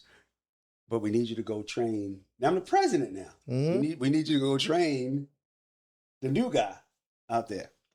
So they and we're gonna actually move the office, left and west office, and all this kind of stuff, and we restructuring. Mm-hmm. So I go out there and hire this guy named Bill Evans, and for 6 months, and I'm realizing what they doing is they teaching me um, that everything can't stay the same forever because it might get stale and the Facts. whole thing. And then they say, "Well, we want you to go open up Def Jam UK, Def Jam France, Def Jam Germany, Def Jam Japan." And remember, I told you I didn't take the gig because I didn't know the world, but now I knew the world. Now you know the world. So, and at that particular time when we did that, we were just so early in hip hop because they were listening to our hip hop. They didn't have their own hip hop, but they wanted the old hip hop, and we put some people in charge, but it wasn't to the point where we were developing. You know, they were so excited. The people in charge were so excited that LL was coming and Facts, Redman was coming and Jay that they didn't. You know, and it was early for us. And you know, then Leo went on to the Warner Music Group and took it with Edgar Brofman. And that's when you went from Def Jam. No, I was the president and CEO. I mean, of Def Jam, but they didn't give me the title of chairman of Island Def Jam. Gotcha. They never gave me that title. Mm-hmm. As a matter of fact, they brought L.A. in. L.A. Reid. Yeah, L.A. Reid. Mm-hmm. Shout out to L.A. and said, you know, L.A. is going to do the Island Def Jam thing, and then you could just do Def Jam. And so they gave him the house, but I had the key. Mm. And so I said, and I'm going back to another artist that I was there signing them, and I said, LA, so now you want two guys who are really guys, you and what you do and I want to, they want us to infight. They want you, your people. I said, I'm not doing that. Right. So I just signed a contract with them, and they were like, "Kevin, you gotta stay. You gotta say, okay, cool, but I don't understand what y'all trying to do." And I'm not gonna let two guys go. And so you start to hear chatter. Oh, LA likes it like this. Kev likes it like this. And I said, LA, I'm not doing. I'm not doing. I'm not doing it to you. I know you're not gonna do it to me. So I'm gonna give you back the keys after I get everything settled to show you how this is what I would do. Mm-hmm. And then I forgot the kid's name. One of his kids said, "Kev, I got this kid we're trying to get. His name is Young Jeezy. Can you meet with him and blah blah blah blah this?" And so the last thing that I did at Def Jam before I left was Jeezy. Give it a round of applause for Jeezy. And it's because, and again, you got to look. Number one, me and LA were never going to beef. Number two, I forgot the kid. And I wish I really remember his name. God rest his soul. The fact that he was one of LA's kids, but looked up to what I've done in rap music, and he wanted my co-sign on it, and he wanted me to go through the process with him. That was a joyous occasion for us three for it. But and we all know what Jeezy went on to do, and that period of time, like I said, people ask, who did you sign? I didn't really sign anything because I signed everything. Big facts. And real quick, I just want to stay on Jeezy for a second. Mm-hmm. What was it that you saw in Jeezy? Because I think about when I first heard of Jeezy, and this is when BMF was on fire. Mm-hmm. And, he's affiliated with them. And I remember going to Atlanta, seeing this shit. And I remember I couldn't believe it. Like, I had never seen no thing like 100 Lamborghinis pulling up in front of Visions and just double parking. And nobody touched the cars, and the cars are still running. They go in the club, Jeezy comes on. They throw literally $100,000 in the air. This is not even a strip club. Bottles for every table and just leave. And I remember watching this. Was just when Frank Ski was in Atlanta, and he invited me there. I remember seeing it like, yo, what was that? Like I've been around guys that's getting money. I'm getting a little money. Kevin's getting money. I ain't never seen no shit like this. Like, and then you have a sign that says, "Welcome to Atlanta, home of BMF." I'm like, yo, who? Like, what is this? So what would make Def Jam or yourself like, you know what, we need that artist? Was it because of the money that they already had, and you like they need the money? No. Jeezy was signed to Def Jam. You know what I mean? It wasn't. You gotta understand something. We always, and even to this day with me, there has to be an authenticity about you, and nobody sounds like Jeezy. Yes. Nobody had them ad libs and that voice, and nobody had that experience of when they came to a place, they shut the place down. And we're not saying this, y'all, like exaggerating. If you were there and seen it, it made your favorite rapper for like, I'm broke. Yeah, no, it was. Listen, it was,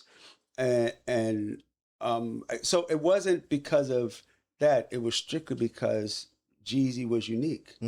Jeezy was just so special, and I think it's our job to find special. It's not just our job to chase the algorithm. You know what I mean? Big facts. And so that is what that last moment was there. And the thing is, like, I'm still friends with every Def Jam artist. I talk to them a lot. I might have to go to a birthday party of one of the kids, something. You became family. Like Kevin Liles was never the record exec, no, or the label guy, or you were just family that happened to be the president of where that's a company that's paying me. Listen, and that's I believe. How can you know what's good for somebody that you don't know? It's why I even got to the point with DJs. I used to say to them, listen, they would get me on the phone, Kev, if you don't want to play it, you don't have to play it. But when Jay-Z comes to the market, or when DMX comes to the market, or when I'm gonna go to the other DJ. Now don't call me talking about quick. No. Can I get 2 tickets for me and my wife? No, don't call me. No. And by the way, you don't have to. It became my whole thing with, like, we don't force people to do things they don't want to do. We bring people to the table. They'll be there. Big facts. We'll get there, and that's how you're in my relationship. It wasn't what you had to do. It was, this is what we want to do, and let's make it work. That's why I can't tell you no. Well, you did tell me you weren't gonna play a couple of records. I never tell you no shit like that. But the reality of it is, it was just these practices were things that people adopted over time. And so if you bump into anybody that worked for us from that 93 to 2004 time, you'll hear the mannerism, you'll hear the do this and that, and the over analyzation of things. You'll see that perfectionist, man. You taught perfection without teaching it, but showing through your action and your works. And it's I did. You made people step their game up. I never, a line that I always use: I'm never going to ask you to do something I'm not willing to do myself. Big facts. Now, of course, if you're just tuning in, we're talking to the legendary Kevin Liles, and like we could talk another 10 hours, but I just want to just kind of paint a few more pictures. You leave Def Jam, you go to Well, Lear had a thing they called um, a no non-compete thing. He Hmm. couldn't bring people, Understood. We you all know know. what non-compete Yeah, is. Radio has that still to the, yeah, well, they try to have it. Julie goes, but I'm like sauce for it, and so he couldn't talk to me. I couldn't talk to him.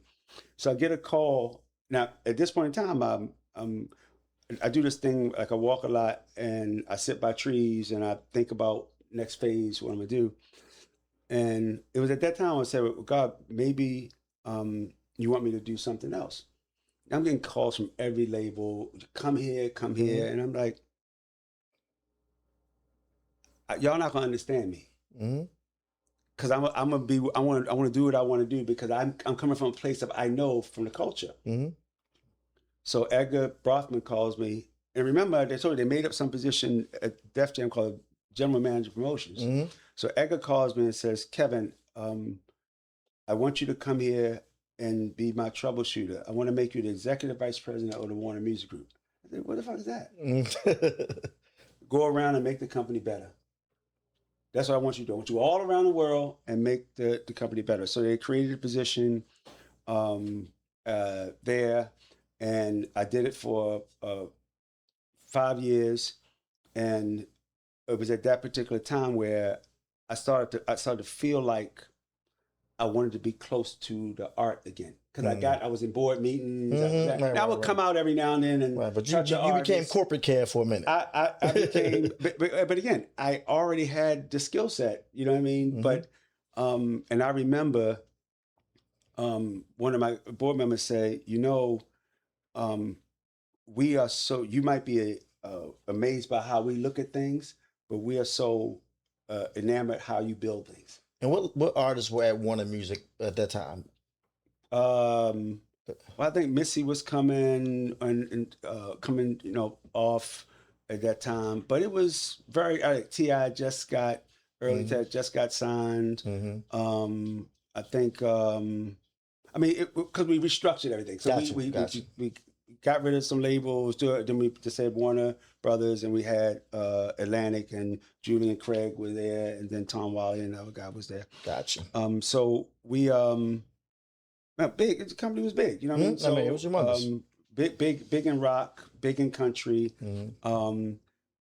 Big used to be big in urban, but they had to find their way because now all the Timberland and Leah and all that stuff was gone. And so we, Julie and Craig went to work. I was luckily be there. We went and because Jeezy was a man and Puff knew.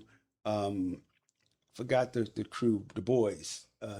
Them boys? Them boys. So yeah, them them boys. boys, Yeah, yeah. So Puff was going through the situation. He said, yo, I'm coming over there with y'all. So Yeah. then we started doing that Yeah. and things that Some boys in the hood, so everything yeah, of fire. yeah. Yeah. So we started doing that. And then I remember that people were like signing things based on research. It wasn't TikTok back then, it was based on things.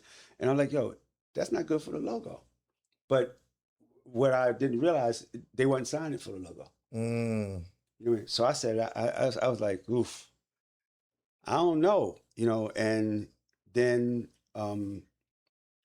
T.I., becomes there, and then he does the bring him out, and I was able to develop a relationship with him and spend time with him and talk to him, and he was able to see what things we did in before, and that's how he got that whole persona. People you saw him Jay South, and I would just say no, he's King of the South. He's Ti. Don't compare him like that. You know what I mean? He got his own thing, and so I had him with Atlantic. I had Jeezy over here. I had Ludacris. So I'm down in ATL. I'm on fire because these are all my. It couldn't be a show they didn't shout me out. They wouldn't be a radio station they went because I kind of like was there for all of them. You know what I mean? And then I just felt like God was calling me to do something. I didn't know what it was, and so I had a conversation with Edgar and Leon. I said, I don't know, Edgar, you gonna be here? You're not going anywhere. Lear's not going anywhere. I said, just the first time in my life, I'm not. It's not about money. It's about um, what do you call it? Phil, what do you call it when you secession? Mm-hmm. Secession planning. And I didn't see myself in that secession. Mm-hmm. So I said, I think this is gonna be my thing. I didn't know what I was gonna do or anything, and Right. so I went back to my tree and everything. And I'm gonna try that, by the way. I'm gonna try. So when I'm stressed out about life and trying to figure out what's next, I need to walk up to a tree. Do I talk to the tree, or I just like, what do I do? I no, hug it. you sit back. Well, I hugged it. So you hug the I hugged tree. the tree. I sat by it. I did a lot of walking, and you're looking at the leaves Mm-hmm. going back and forth, and what that taught me is, Bruce Lee said, flow like water. Mm-hmm. His name. My line was flow like the wind. So I'm gonna try. I'm gonna try it this weekend if I get it. I don't know. It might not talk to you, But I'm like, hey, tree. I'm Kevin Liles' little brother. And so actually, it's funny that the Who Is This came up. Mm-hmm. I asked myself at that moment, who is Kevin Liles? Mm. So, being who is Kevin Liles, I get a call from Trey Songz. Trigger. And then Trey was signed to Atlantic. Trey was at when they named the street at me here. Mm-hmm.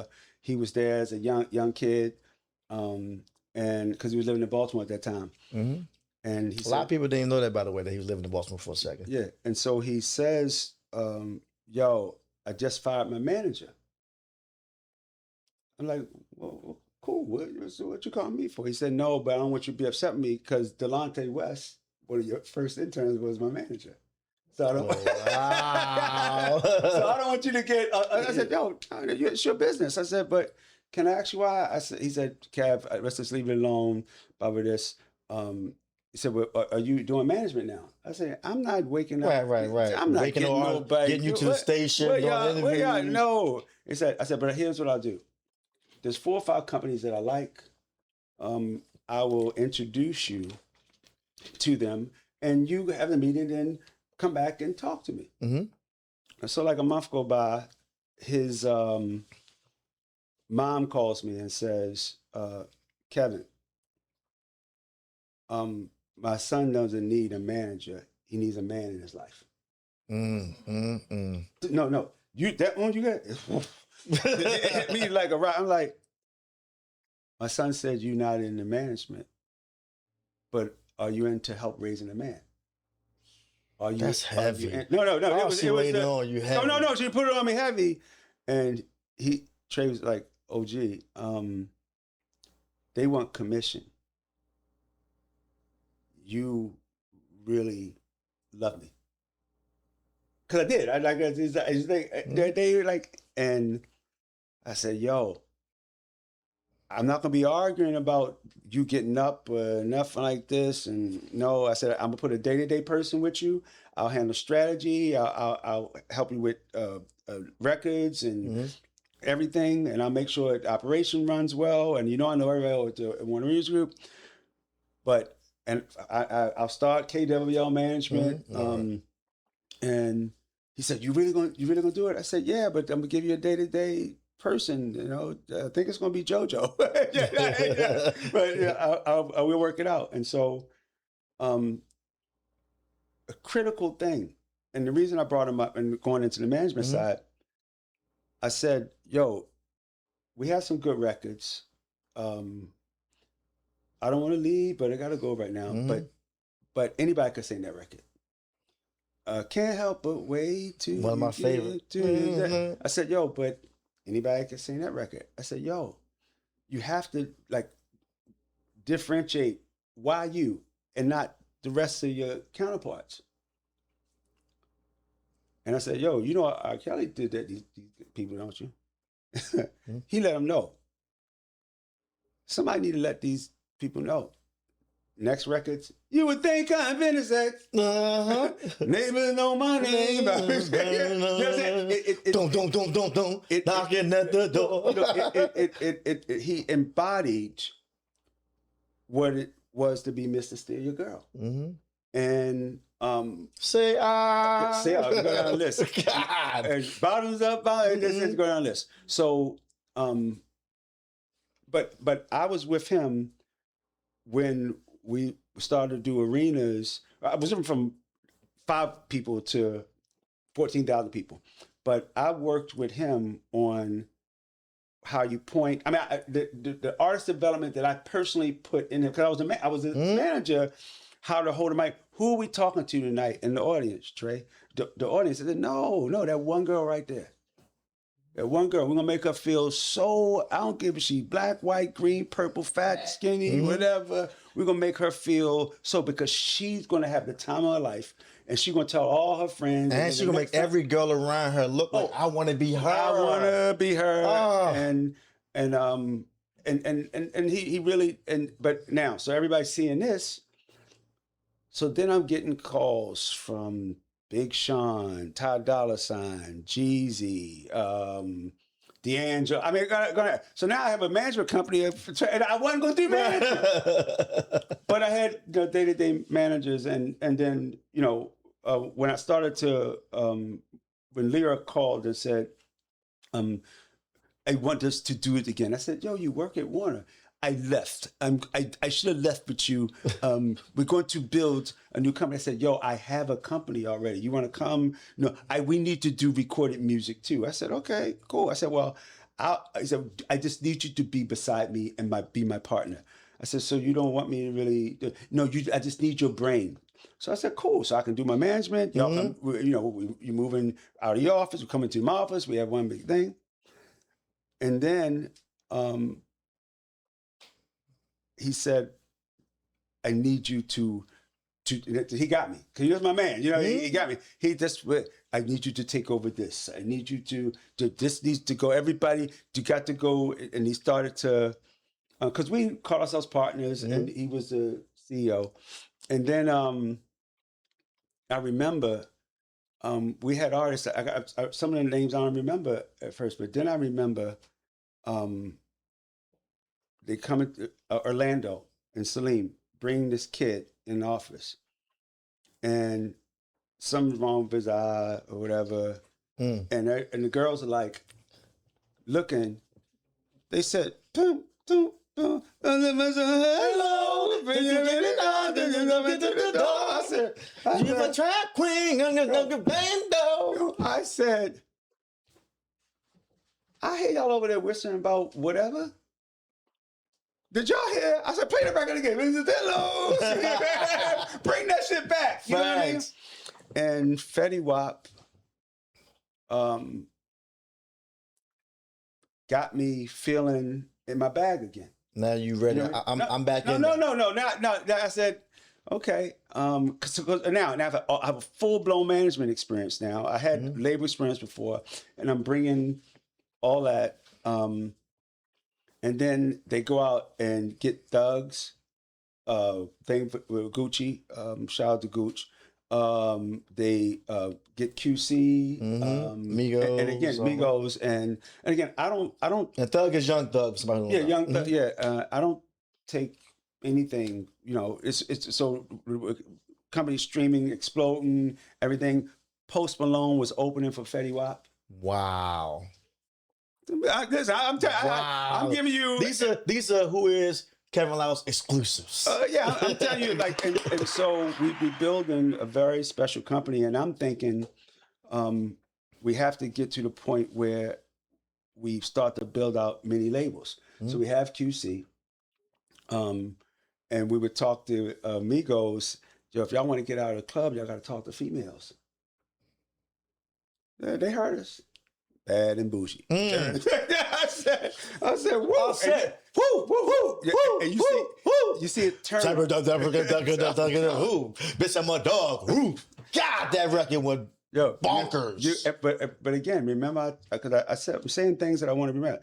We thought about, don't just make records, make experiences. Like even when we were doing How High, you smell weed everywhere. Redmond Meth Man work. It wasn't just them smoking. I had weed machines too. I always made the experience, and so Raina That's genius, by the way, what you just said. Like that went over somebody's head. Like this guy said when Method Man and Redman were promoting How High, even if they weren't smoking weed, we made sure they smelled like weed. They were promoting a brand, it's a brand, a lifestyle. Yeah, they were smoking. By the way, but they weren't smoking though. They were always smoking. I'll give you a story because I know because we over the top. But you give you a story. So Johnny Walker, she used to be my boss. She was senior vice president of promotion, and then I became his general manager. Then, and so she called me as I used to make the regionals.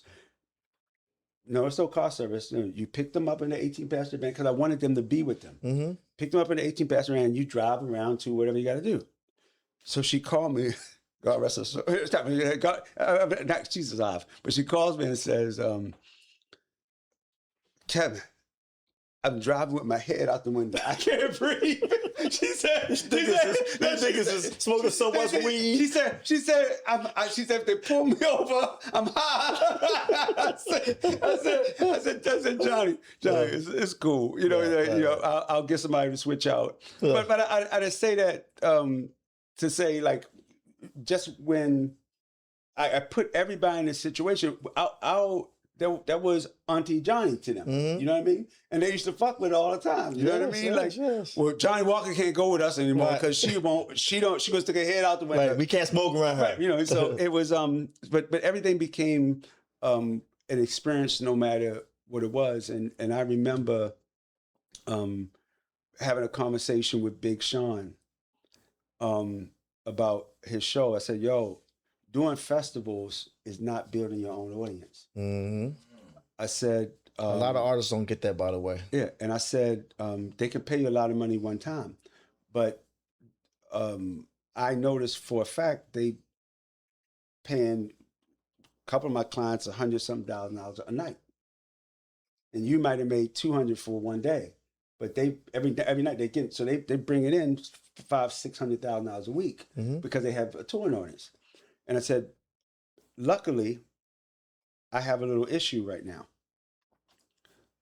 So Trey is full-blown R&B, and I need a little edge enough not to scare away, but I need them to, and so I think you and him should go out on tour because you're going to bring a more college white audience. They're going to fall in love with Trey because he's talking. His people are going to love being around the new hot, So whatever, so did that. And then I get a call from Hove and he said, yo, and by the way, this is all when 300 started. 300 was you and Leor's. Yeah. I don't want to call it a label. What do you call 300? 300 was a what? See, here's the only thing that I want people to say.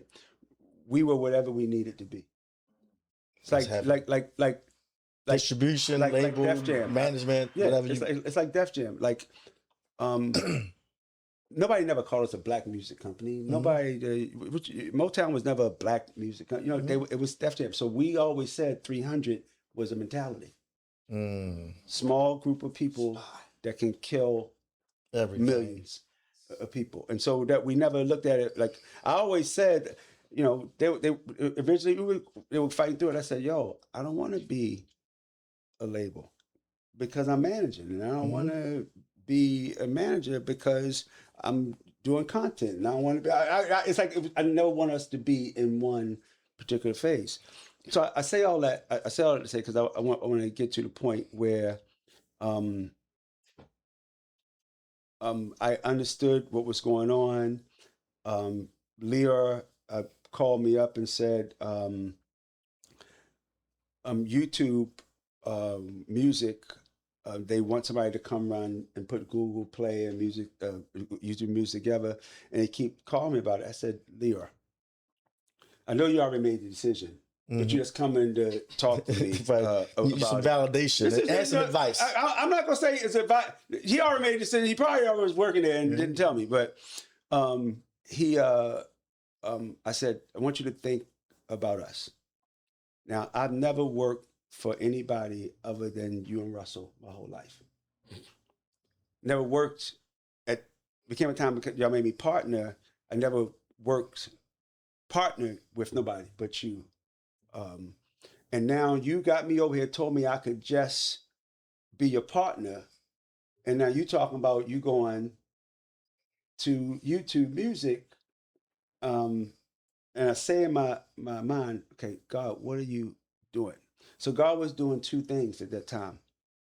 He was taking Leor, who people call him a bull in a china shop, Mm-hmm. and putting him with the alphabet. We never had alphabet. WMG or UMG Mm-hmm. or All right. none of them are Google. Facts. It's not that. No, it's no disrespect. No, I get it. And so if he could go do that, I knew that at any given time we can go run anything then. And you guys end up running the music department. No, I'm not. No. I did not work at you. So you get forgive me in trouble. No, I did not work So at YouTube. No, you never worked at YouTube. no. Leor is the head of YouTube and Google Music. But you're his partner. I'm not his partner at YouTube. He's an employee at YouTube. But everything Leo does, Kevin No, and Leo. no, listen, so- it's like Quick and no, Sean. No, so the joke, so I'm thinking that, well, now I got the keys to it. So I'm going and meeting people. I'm like, yeah. Oh, did you do this and that? And so no, I didn't work there, but we're synonymous with each other. Mhm.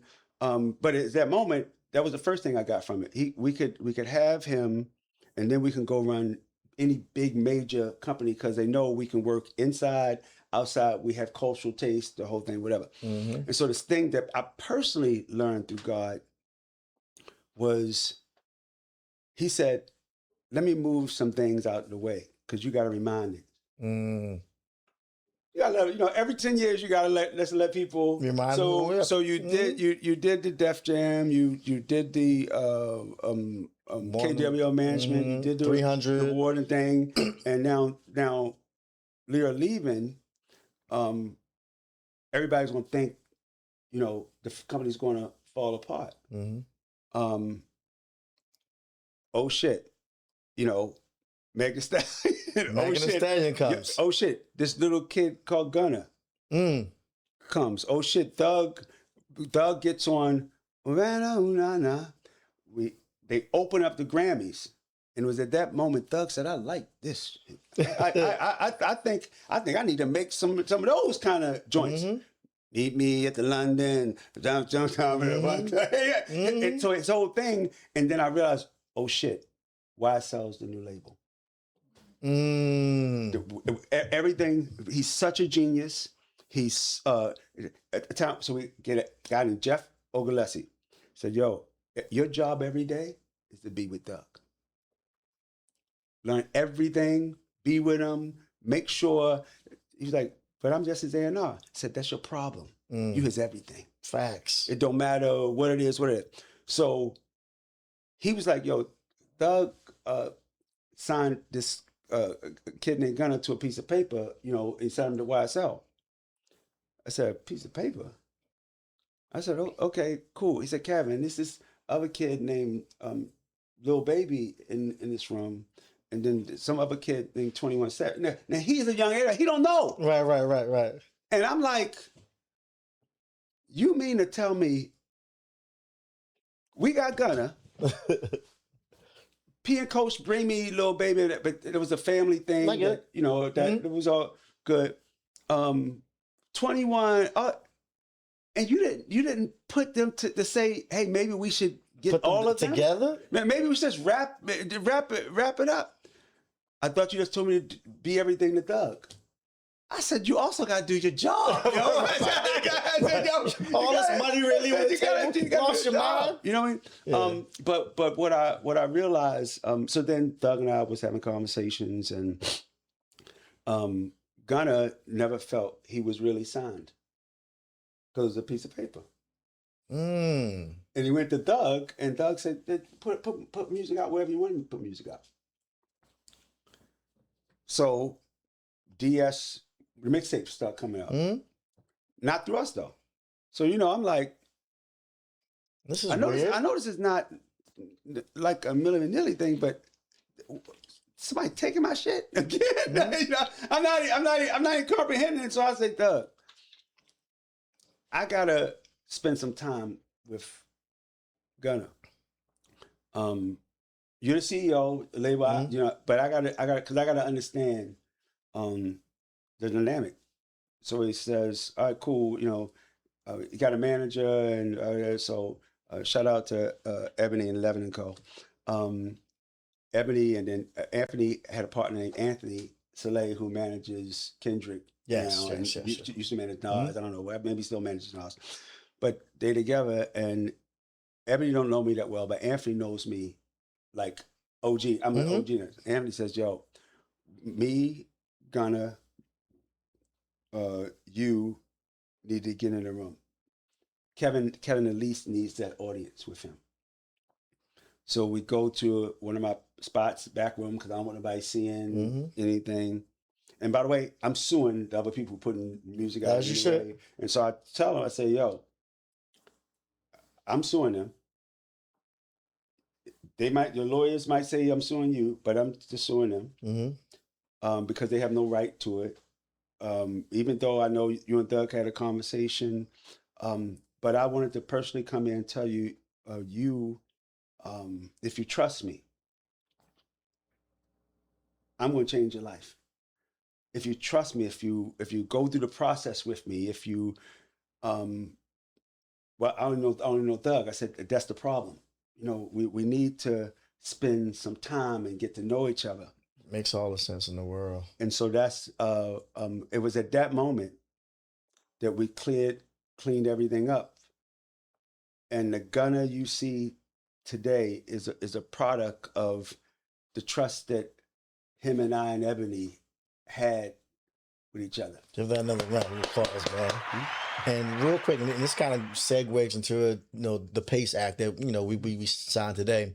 Of course, Gunna then gets into some trouble. I'm not Gunna, Young Thug gets into some trouble and ends up going behind the walls. And I remember one of the. Oh no, it was all of them. It was 28 people. Well, 28 people. But I'm saying Young Thug was to me the face of him and Gunna. What was happening. And then the first person I saw when Young Thug and all the YSL kind of went down was Kevin Liles. This before I even called you. And I'm watching you on TV and you're testifying, telling the judge, look, whatever he needs, I got it.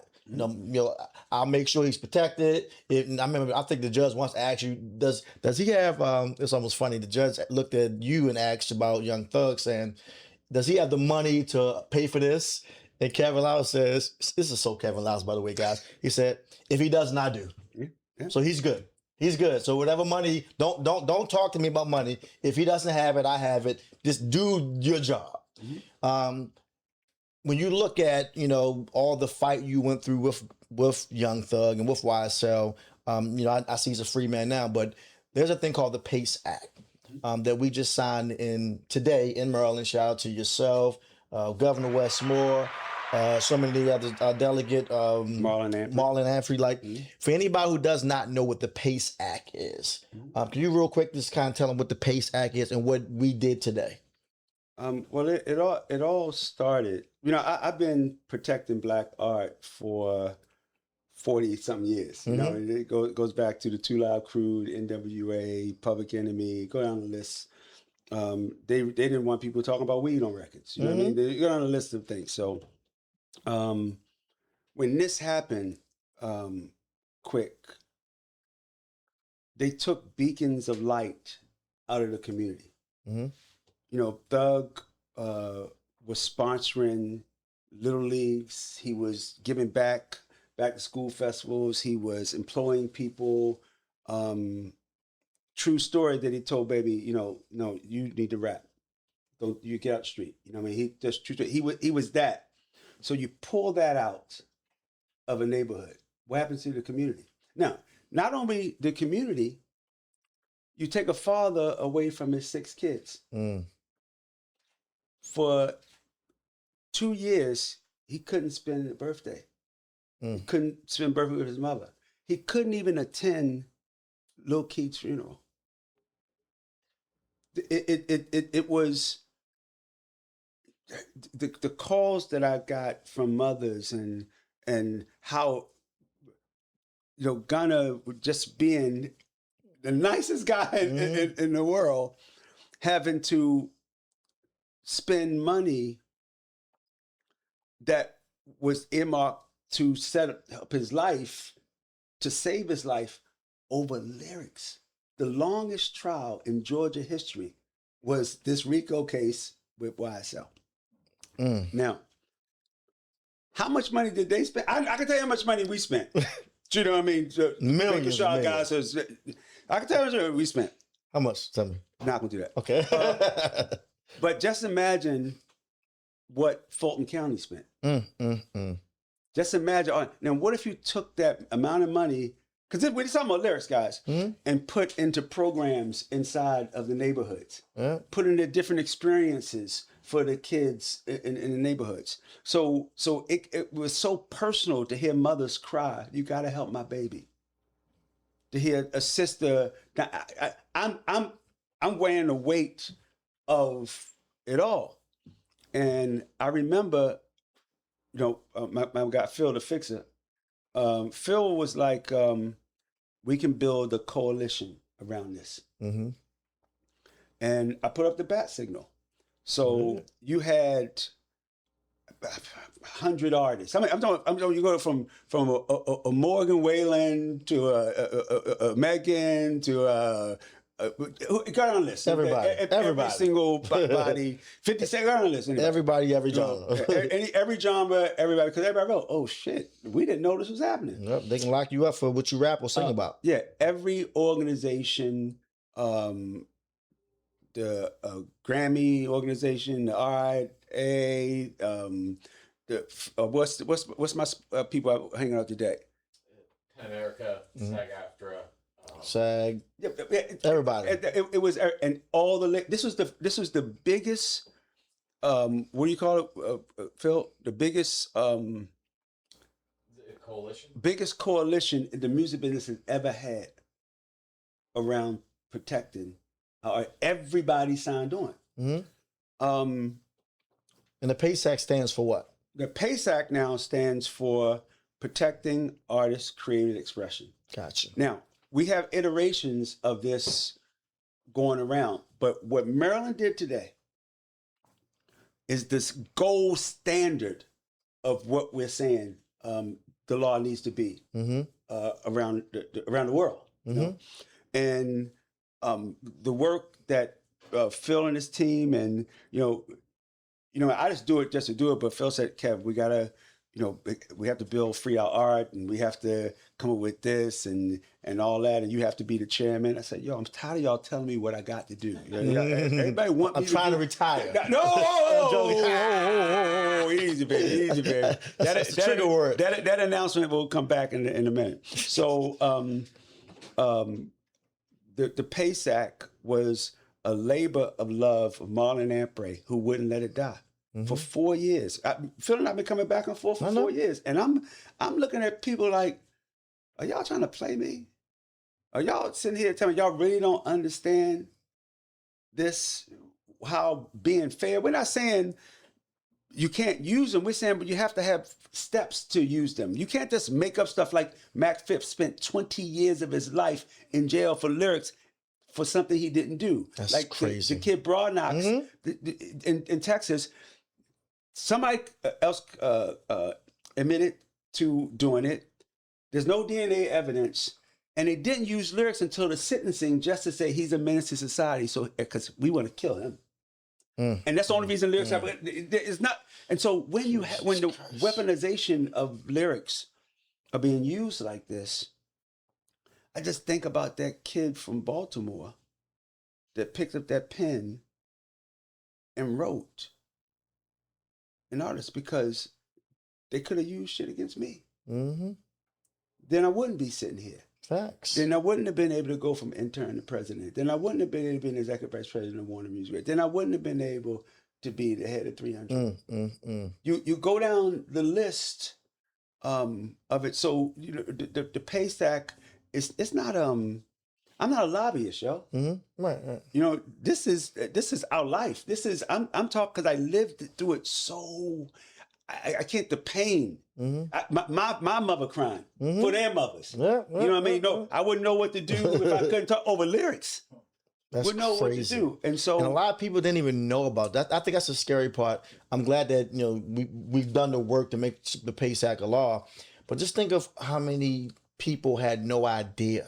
How many rappers and how many singers and how many label execs of independent artists had no idea that one day something that their artist said could be used against them in court. Well, Now, like you always said, we're not talking about, for anybody who's tuning in, you actually doing it and then rapping about it. That's just you being stupid. You telling on yourself. So this isn't about the person who shoots somebody and says, yesterday, check around the neighborhood, I shot him and he's dead. He's on the corner. You're going to jail for those lyrics. yeah, and those lyrics will be used in court. Right.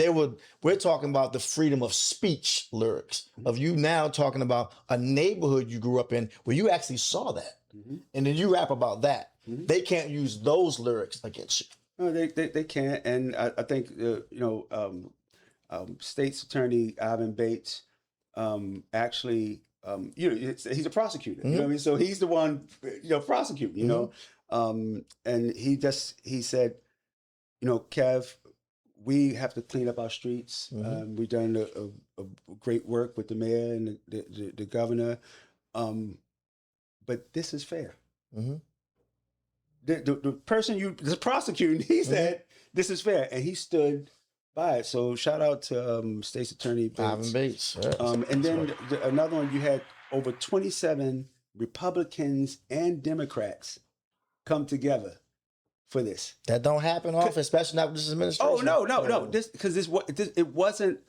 Even though the attack is black and brown, what you're saying is freedom of speech doesn't exist. And when you get to that, that's everybody. Right, everybody, nobody messing with that because everybody. And so that's why Phil and the team were able to put such a great coalition together. And I'll end on a state. If you're listening to me, all we're asking is that we be fair. If this was being practiced on all genres of music, on all movies and books and things like that, then I wouldn't be doing what I'm doing. But I want Stephen King to be able to, the young Stephen King to be able to write his novel. I want Al Pacino to be, I want Denzel to do American Gangster 2. I want the freedoms to be there because, and our art, and our ideation and our creativity should not, be putting us into I committed it because I wrote about it. No, that's it. And I got to get back to what God, when he speaks to me. So Eric Nielsen, who did all the research, he'll tell you, Nielsen, y'all can research. If you're in radio, you heard the word Nielsen. 820 cases against black and brown people since the 1950s. Only 4 cases, and all those cases got 800 and something. What's the disparity? It's black and white. Sorry to say it. Literally black and white. Eric that has been doing work for 10 to 15 years, and I praised him today. And he said, Kevin, I just did the study and I go to court, not saying if somebody's guilty or not, but just giving the facts of how this. But because you and your team got behind this at such a high level, I never felt as good as I feel today in my life. I said, is this your first legislation? He said, yes. Yeah. On something he's been working on for over 10 years. Now give that a round of applause, man. The PACE Act is officially here in Maryland, and we're now praying that this same PACE Act gets put into law into all the states. Every state. That's the goal. Every state and countries. And I get calls. Phil had me go to the UK issue, France, anywhere where our culture, Mhm. and then just using this as a tool. It, I, it's my assignment now. So I just want, like, I think people are getting too comfortable right now. Mhm. There's an artist in a church that needs your mentorship. There's a barber that sings his ass off when he cutting people's hair, Mhm.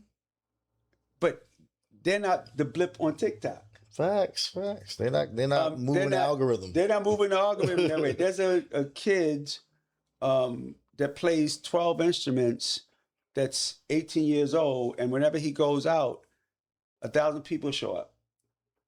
But we're not trying. I found him, by the way. But we're not trying. we're not trying to. But we need to get back to not just researching, not just letting somebody else tell us what it is, but we telling Facts. people who we are, because there's so talented people, and this is why the DJ, to me, will always be one of the most important people to the cycle. And it's why I challenge you and the rest of our kids. It's not just about your turntables. It's not just about your words. It's also about your actions. Big facts. And what you've been able to do here. And I'm not talking about the podcast. I'm talking about your family. I'm talking about, if anything moves in DMV, Quicksilva is involved. Facts. And that is the level that I want every DJ to think. And that's from corporate to politics to streets to schools to radio because you to make podcasts, make a difference to everything. Yeah, because you make a TV. difference. you make a difference, and Thank you too, by the way. I will always empower the DJ, and lastly, I think I probably said it 1,000 times. I had to tell myself. My mom asked me, made me repeat this at a young age. I believe in myself, therefore I am what I believe myself to be. Amen. And so whenever I feel I'm going through something, I believe in myself, therefore I am what I believe myself to be. I want to say to you though, thank you for believing in so many people, because you believe in, this is not even about me. I know you believe in me, but you believed in so many people. You've changed the lives of generations. You broke generational curses, not intentionally, but you helped an artist, you helped the DJ, you helped the programmer, you helped everybody to now see that there's another world. And now these people, you talk about the Thea Mitchums of the world, are changing the lives of many, aka Breakfast Club, Quicksilva. Like, you've changed the lives of people that have affected people like myself. That's a generational wealth that you can't teach. Like, you've been able to create something, and this is kind of me giving you your flowers, because that's kind of the purpose of the Who Is podcast. Like, what Kevin Liles has achieved is bigger than music. It's bigger than politics. Even though you've been involved in music, management, TV, politics, touring, you name it, Kevin Liles has been a part of everything. But you've been able to figure out a way to believe in people, to make them believe in themselves, that in turn they've changed the lives of generations. And for that, I say thank you. Well, I love you, OG. You know I love you. Oh yeah, I love you too. And I mean that wholeheartedly. Like, what you've done for me in my career, I can never repay you. Well, Even if I had the money, it ain't enough. Well, there's a term that people use. I require people to pay it forward. I don't give energy if I don't feel it'll be paid for it. And that long sermon you just gave about me, it's really it's a requirement. Like, even anybody I work with, they have to pay it forward. You know, I don't have people. I edit those things out of my life if they don't. So I said the saying: if you don't bring me peace, you can't have a piece of me. Amen and amen again. What's gonna God, happen? What's gonna happen? that's a vitamin of the day. I might steal that for radio You tomorrow. can. Just so you know. What brings me peace is knowing that you will pay it forward. Mhm. So if you're not going to pay it forward, that doesn't bring me peace. So Amen. therefore, you can't have a piece of me. Well, Kevin, how would you know? I said, I'll spend enough time to know if you're going to pay it forward because I'll see your actions. Yeah. It could be as simple as old lady walking across the street, you help her out. It could be as simple as somebody's messed up, a DJ trying to get on, you let him open up for you. It could be any single thing. I'll see. You know, I also see if you're not going to do it. You know, God speaks to me in a way and has gave me an emotional intelligence and an energy field that allows me to see. And I made some mistakes in my life, but I made more successes than failures. And I don't even call them failures. I just learned some shit. Yeah, big facts, man.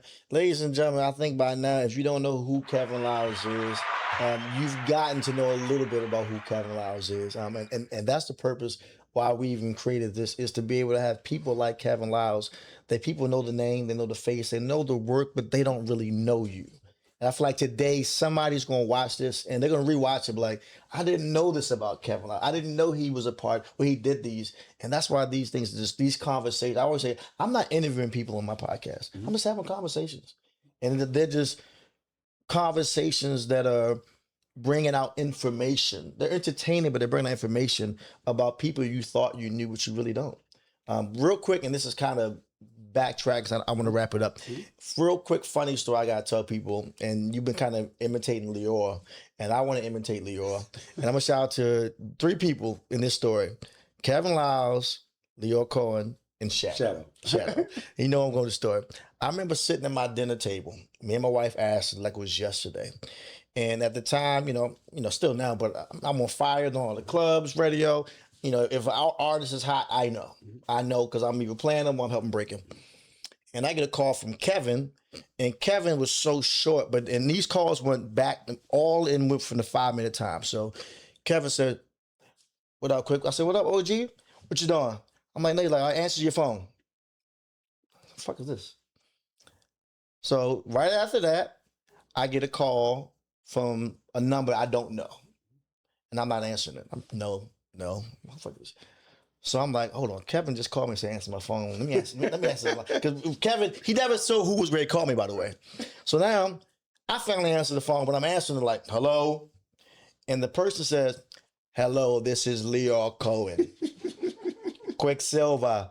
Kevin gave me your number. You know, I said, of course, Kevin Liles, OJ, he just told me to answer my phone, but he didn't. I wish the motherfucker said, answer your phone, Lior Cohen's about to call. I would have known you 3 times. So I'm a little embarrassed. He says, that's what he says.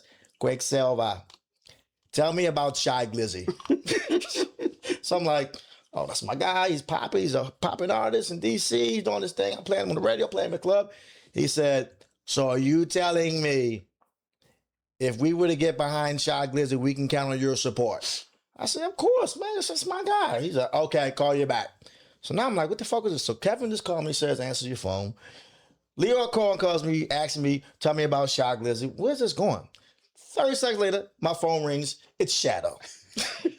Shout out to Shadow. That's my guy. I just talked to him yesterday and today. But Shadow says, hey, yo, you talked to Kevin Lior? I said, hey, he said, yo, they got 300. They trying to get behind Shy Glizzy. You told me about him. They's popping. I told them, they trying to really make sure you get popping. He said, yo, what you doing tomorrow? I said, I don't know, depending on why I'm being asked that. Because Kevin and them need you to come to Lior's house tomorrow because they want to sign Shy Glizzy and they want to make sure you're behind them and put you in this deal somewhere. So I'm like, okay, what is this? So Kevin calls me, Quick, and once again, they all are talking and not telling me. So like, Quick, you coming to New York tomorrow, right? I'm like, yeah. I'm thinking I'm coming to He said, yo, meet us at Lior's house. So I get to Lior's house, big ass brownstone. We go up to the top level. Me, Shy Glizzy, Sean Caesar, who's my partner. You, Lior. So we walk, we talk, we do the deal, whatever. And I remember Kevin saying to me, and this is why I just love this brother. He's like, Quick, people listen to you. And he said, when Shadow told us, and then I told Lior, and then we called you, the first thing we said was, yo, if Quick believes in this kid, we need to get behind him. Because at the end of the day, Quick word is law. And I remember saying to myself, like, Yo, what in the world? When did I get to a point in my life, in my career, that Kevin Liles and Leo Cohen and Shadow are listening to me? Like, when did that happen? Like, when did that happen? Like, because you keep saying you're a kid from Baltimore. Nigga, I'm a kid from Baltimore. Like, What makes you more of a kid than me? but you're Kevin Liles. Even as I was a kid from Baltimore, you already were Kevin Liles. Like, that just tripped me out and bugged me out. But it made me once again like believe in myself. So I'm like, we were always taught it's not what you know, it's who you know. But what Kevin Liles showed me, like, it's not that. It's who knows you and what value you bring. Because at the end of the day, everybody knows Kevin Liles, but I don't know them. Everybody knows Leo Cohen, but if you walk in the room, he can't speak to everybody. When Leo Cohen and Kevin Liles and Cheryl knew who I was, that was like a rite of passage to me. It wasn't just about me getting behind Shy Glizzy. It was just like, damn. I know what remember I said to you, when you are the best at what you do, Mm-hmm. you don't have to find people.